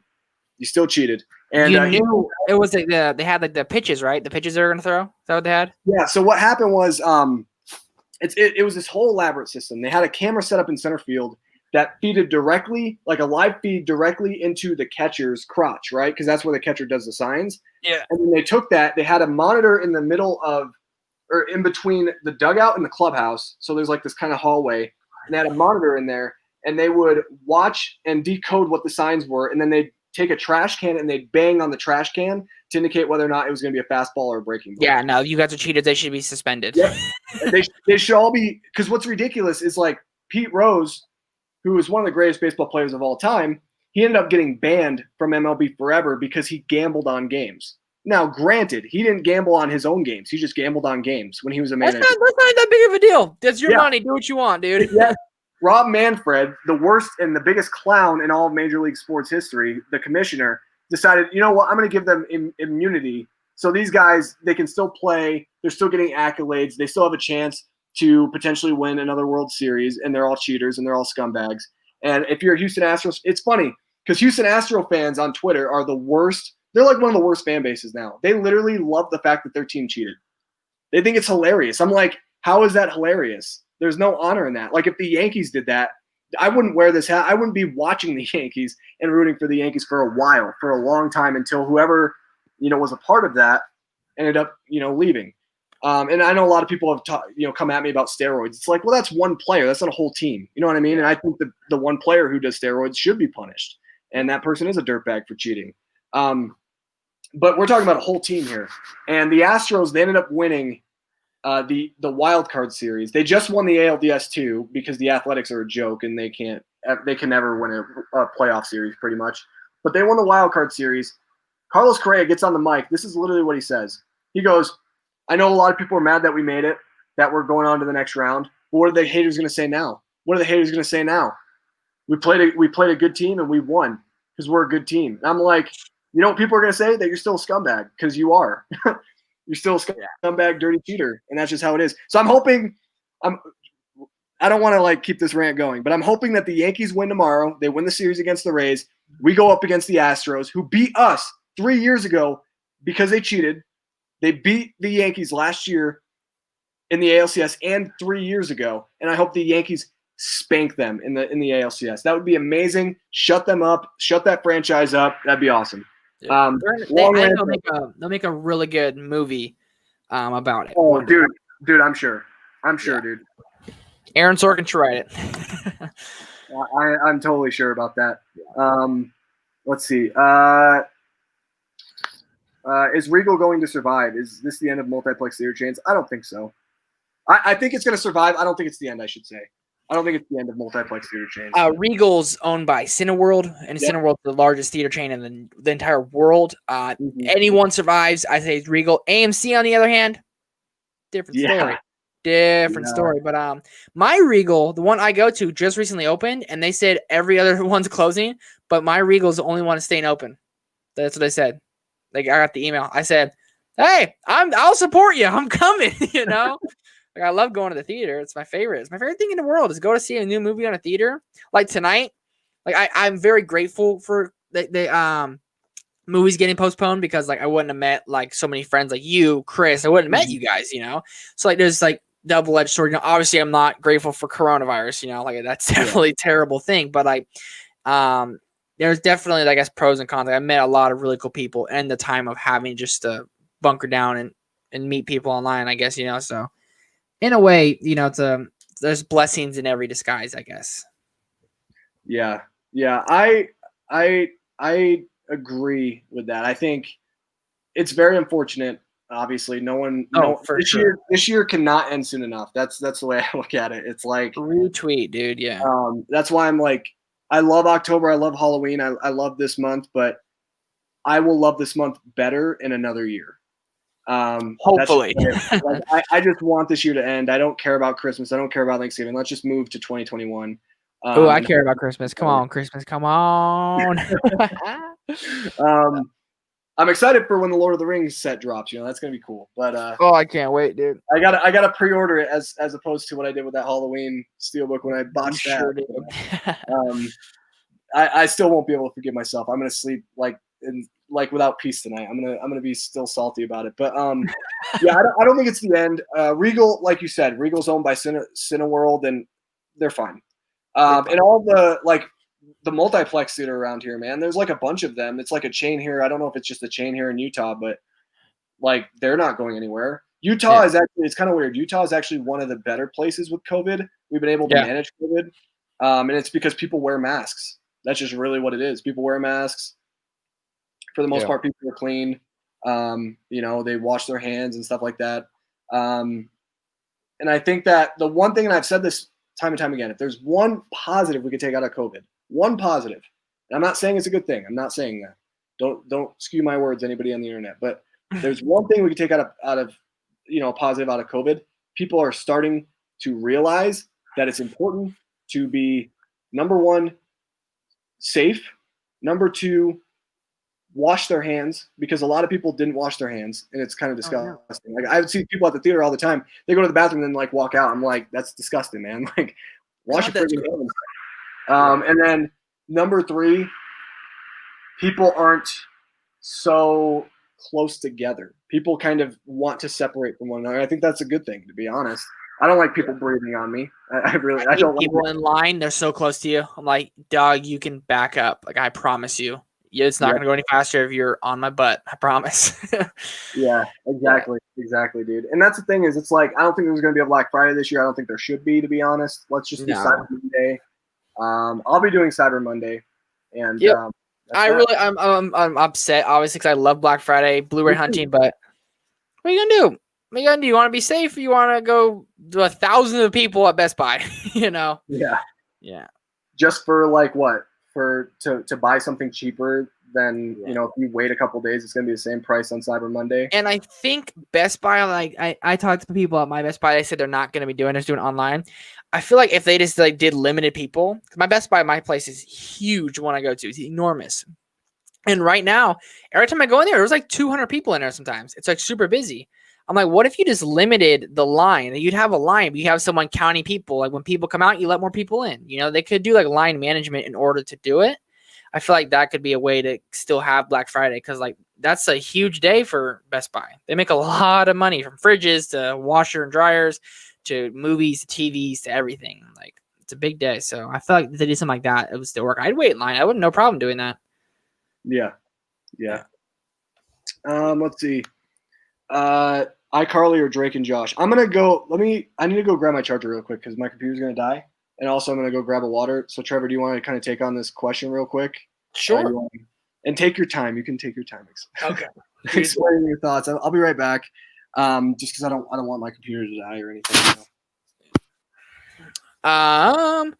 I am a big Drake and Josh guy. That's me. I mean, I wish Drake and Josh ended like properly. The last episode we got was Helicopter, right? Drake and Josh was it still is funny. It's still one of the best shows there. I know I always talk about it, like with Stranger Boy when we do streams over on the Film Stock channel. We're always talking Drake and Josh, but iCarly's like dang good too. Let me know if you guys in the chat, were you guys team Carly and Freddie or Freddie and Sam? Who did you want to be together, really? And Spencer, Spaghetti Taco Spencer. Come on, iCarly was great too, but Drake and Josh, something about Megan and Drake and Josh's chemistry, all was just so dang beautiful. If I could go back and watch Drake and Josh, I honestly would. But another show on Nickelodeon that wasn't mentioned, Zoe 101, Victorious. Dude, those shows were great. I love those shows all so much. So can't beat any of them. Nickelodeon was like ahead of its time. Dan Schneider created Ned's Declassified, iCarly, Drake and Josh, Zoe 101, Victorious. He did something else too, dude. I love them all, but Drake and Josh, I'd say, probably seals the cake as my favorite. Me, yeah, probably my favorite of all of them. Yep. How about you? Okay. Yeah, Drake and Josh. All day. Dude, honestly, like my best friend, his name is Sal. He doesn't do YouTube or anything. But He's been like my best friend for probably my entire life. We used to literally at lunch, I think in like 6th grade, we used to like sit down at lunch and talk about Drake and Josh, literally the entire lunch period, and just talk about like our favorite things about it. And we kind of had like our own like an idea in our minds that we we're gonna have a show just like them, but it's gonna be called Nick and Sal. So I love Drake and Josh, man. Honestly, I love it. I if they brought it back from the dead somehow, I would be right there watching it. I don't care if it's on Nickelodeon. I don't care if I got weird looks from people. I'd be watching Drake and Josh, no doubt about it. It's great. Same, agreed. I asked some people if they were like the other shows like iCarly. Go ahead. It lagged for a second. Oh, sorry. You're good. Yeah, you like froze for a second. Yeah, you froze too. So. iCarly, I'm not like it's okay. It's okay. I never really got into it though. After Drake and Josh was pretty much over, I was like, I'm done with Nickelodeon now. But Yeah. Someone posted all the way down here and said, have you heard the conspiracy theories on how Crazy Steve killed Megan's family and stole her, moved her, and forced to call herself Carly? I heard that years ago. That Crazy Steve became Spencer and Megan became Carly. Dude, I'm gonna tell myself to believe it because that's hilarious. But I remember it's like when those new episodes came out, I had like a pep in my step at school that day. I was like, "Ooh, new episode of iCarly tonight, Friday night." You know, you're like so hyped up. You're like, "Oh shoot!" Really, really great. Yeah, Nickelodeon was way above its time for sure. Dude, yeah. Oh yeah. And it's kind of funny. I preferred it over Disney Channel. The only thing I liked on Disney was like Sweet Life of Zach and Cody, I think. Oh, for sure. That's pretty much it. Yeah. Let's see. What do you guys think of 13 Ghosts? I don't know if I've ever seen it all the way through. I've seen parts of it.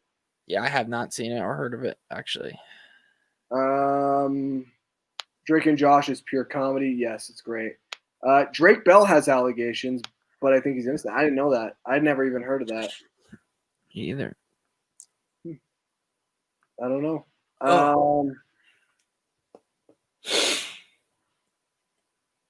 Let's see. Laura Papone, aka Donna's actress, was in Orange Is the New Black, so I'm pretty sure she's still doing good. That's right. She wasn't. Have you seen the show? I haven't, but I knew she was in it. Yeah, I'd never seen it either. Yeah. Never seen it. I might have seen like an episode or something at a friend's house, but I've never really seen it. Oh, goodness. Wait, so did you say the last episode of Drake and Josh was the helicopter? Yeah, that was like the helicopter episode. That was like they ended it. That was like the last episode, I'm pretty sure. Yeah, and then they have a couple movies after that though. Like, didn't they? I think the last one was the Christmas one, wasn't it? No. Oh, heck no. That was way before.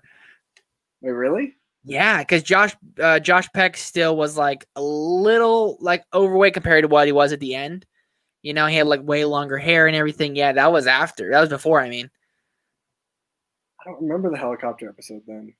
Oh, helicopter episode is when like Drake Bell like won like the helicopter movie tickets and he got to go skydiving, and then okay, yeah, and then the guy fell out of the helicopter without a parachute, so then Drake and Josh had to jump out together. Really stupid episode, really funny though. Yeah, dude, where do you even find Drake and Josh nowadays? Someone said it's on Hulu. Is it really? Yeah, P3 Overshot Odin said it. Nice.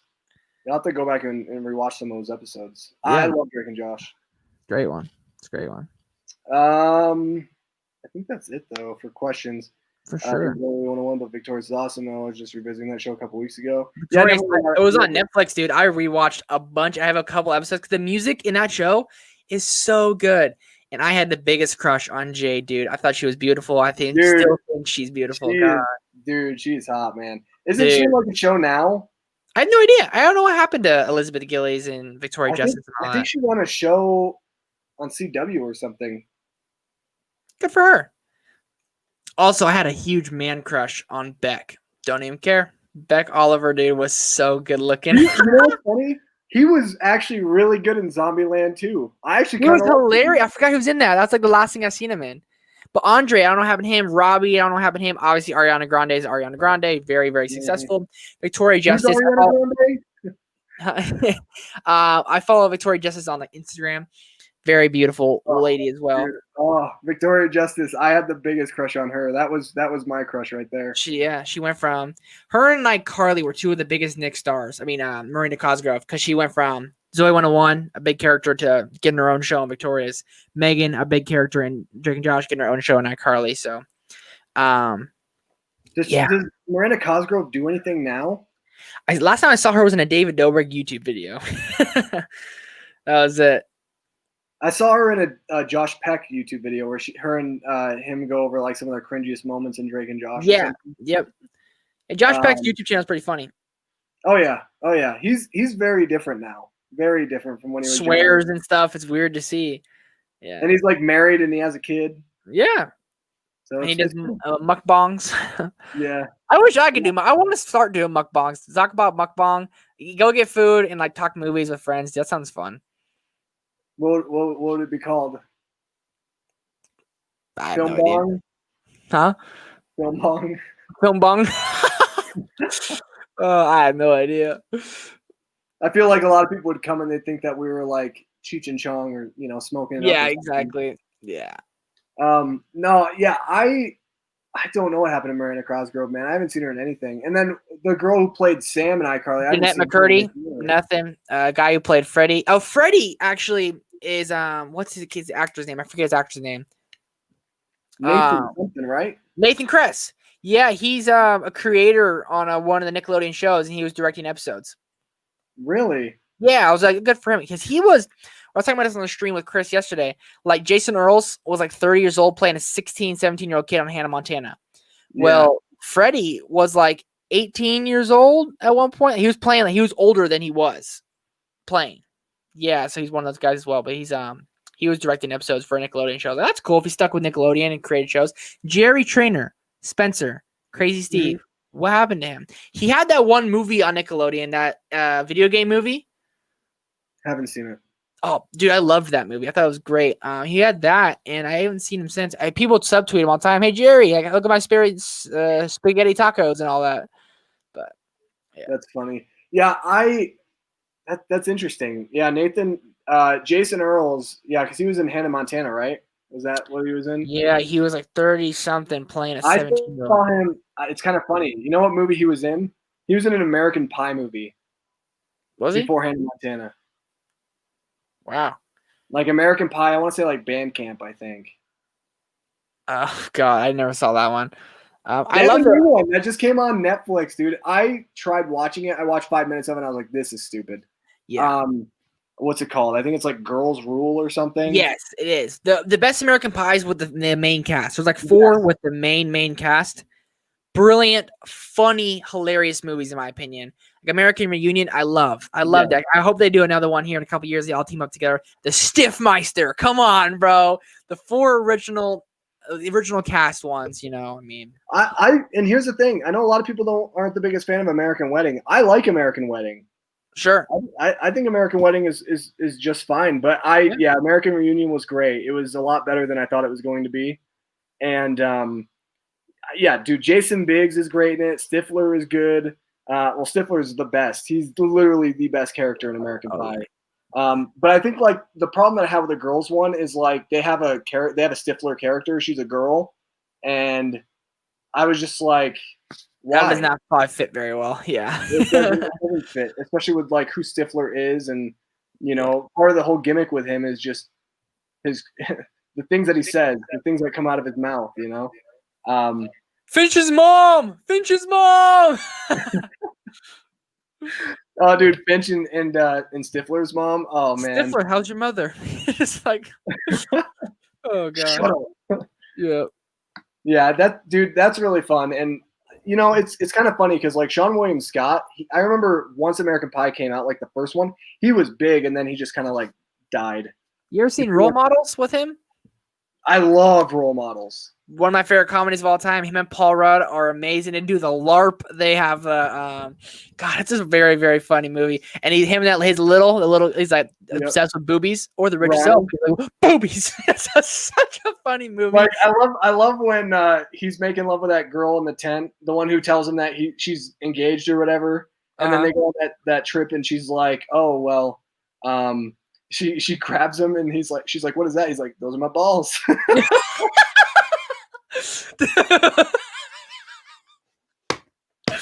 Oh my god! Oh man! Like I laugh line. every single time I hear that line, just because the way he delivers it. He's like, "Those are my balls," and like, oh god! And they all kiss. They all dress up as Kiss at the end, dude. It's great, great movie. Yeah, I like when he dies, and he's like having that like big, like sad moment with Paul Rudd's character, and then he's aren't you dead yet? He's like, not yet, star child. Yes, star child. And then he like once Paul Rudd's character leaves, he's like, I'm gonna get up and get a beer. Yeah, he hits him in the nuts with the sword. He goes, oh, right in the nuts, or right in the ball sack. You know who's really good in that movie too? Ken Jeong is amazing in that movie. Ken Jeong is amazing in general, dude. Yeah, of course. And then he's like making those weird, annoying noises and stuff. Take Lauren and Augie McLovin, the guy, actor McLovin. That guy fell off the face of the earth as well, but he was hilarious. Oh, I loved him in that. He's like, say you like her whispering eye. My brother and I say all the time, in a whispering eye. It means vagina. Dude, oh man, that movie is like so funny to me. I just gold. Pure gold, dude. So good. I haven't seen it in a long time, man. I really need to revisit it again, but man, and then also Jane Lynch is in that movie, and she's really good in it too. Yeah. You know what he's had for breakfast? Cocaine. You know what he's had for lunch? Cocaine. What'd you have for dinner? Was it cocaine? That movie, Paul Rudd, God love that man. Him and Sean William Scott, I would love to see them team up again because like they are great chemistry, dude. Yeah, I also and like Elizabeth Banks is in that movie, and dude, it's good. Great cast, dude. Great cast. Yeah, it's oh man, oh what a good movie, man. I totally forgot about Role Models. I love that movie. I like to rock and roll all night. Part of every day. It's party every day. No, part of every day. I have errands. Just a great movie, dude. When they drive the monster truck into the statue. That part is yeah, the Minotaur, yeah. When I love Paul Rudd in the beginning of the movie because he gets heartbroken because Elizabeth Banks breaks up with him. He's like up on the podium. He's like, do drugs. Drugs are amazing. They help you with your life because life sucks. And then he's like, by the way, don't drink this stuff. It's poison. He dumps out the monster can he's trying to sell, the energy drink he's trying to sell. Yeah. Oh, man. So good. Great movie, dude. Yeah, I think that's going to be it, guys. We talked a lot today. It was a great stream. We had a lot of fun. The thing I like about streams is they're a lot more laid back. You know, I don't laid back, dude. They're awesome. It's not very formal. It's kind of all over the place. It's a mess. You know, from me dumping movies on myself to, you know, us talking about that 70s show lines and Role Models for like 5 minutes. You know, it's a lot of fun. But yeah, I think we're gonna call it a night though. But before we call it a night, I want to thank Trevor for being here. Trevor, it's been a lot of fun, dude. Where can people find you on the internet to follow you? Hey, you guys can find me. Well, first off, thanks for having me, dude. I was supposed to come last week and I couldn't, and then I was super bummed, and I had a lot of fun tonight. So, bro, I was looking forward to it all day. Really do appreciate you having me on. You guys can find me on YouTube over on Film Geeks. I talk about movies, geek out over there, have a lot of fun. Find me on Twitter, TrevSandro1, and you can find me on Instagram at TrevorSandro. And that's about it. Again, man, thanks so much. I had a blast. Dude, it's been a lot of fun talking with you, man. Honestly, we have to do this again sometime soon. We sure do. Like, for sure. Maybe, like, you know, bring in Chris and Nate and, like, just have, like, a four-way. Oh, dude, it's good. I'll have to watch It's a Wonderful Life before then. I know. Yeah, because Nate will be expecting that. That's for sure. Yep. For sure. Awesome, man. But, yeah, guys, thank you so much for being here. Those that stayed the whole time, those who came in, any time during the entire live stream. It's been a lot of fun. Thanks for all the questions. If you guys like this type of content and you're new, make sure you hit that subscribe button down below. It'd mean a lot. I'm trying to get to like 450 subs. It just seems like it just takes forever. But I hear you, dude. It's taking forever. September, I've noticed like I was like growing well. I think everyone kind of was, you know. And September, just everyone I noticed in our community hit a wall. Just like a boom, just like stalled. I was like, September, you suck. What happened? You know. But yeah, bro. 450, it's coming sooner than you think. And then a P3 overshot Odin just subbed to me, so that was really cool. Thank you. Appreciate it. Yeah. Go sub to Trevor. He makes really good content, and we'll definitely collab again for sure in the near future. We'll have to do like a Lord of the Rings watch along because they're so long and no one's gonna watch. Me and you would have fun. No one's gonna watch 3 hours, but like me and you would have fun. That would be kick ass. Dude, even if it was just like literally my wife was the only person watching in there. That and like your girlfriend, that would be like such a blast. My girlfriend wouldn't watch. She's like, yeah, sorry, too long for me. Yeah, but just me and you would have a lot of fun because I know we would watch The Hobbit. I just rewatched him recently for the first time. For the first time since like theaters, I watched them all again. Basically, like a first time watch. I like The Hobbit: Unexpected Journey more than The Two Towers. Never thought I'd say that, dude. Crazy, right?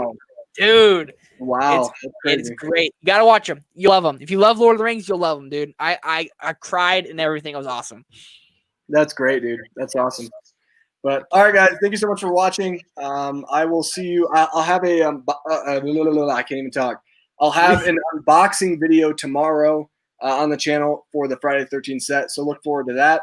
That's gonna be a very laid back video as well. And then also coming up, I have another. Does this movie deserve a 0% on Rotten Tomatoes? Nice. So I teased that a little bit on Instagram. It's going to be The Disappointments Room, which is a horror movie for October, and it looks really dreadful. And I'm kind of like, oh, I don't really want to watch it. I've been putting it off, but yeah. Anyway, thank you guys so much for all that you do. Thank you for being here again. I know I said that like 100 times, but I really do appreciate it. And as always, I'll see you guys in my next video. Yep. Peace. Peace.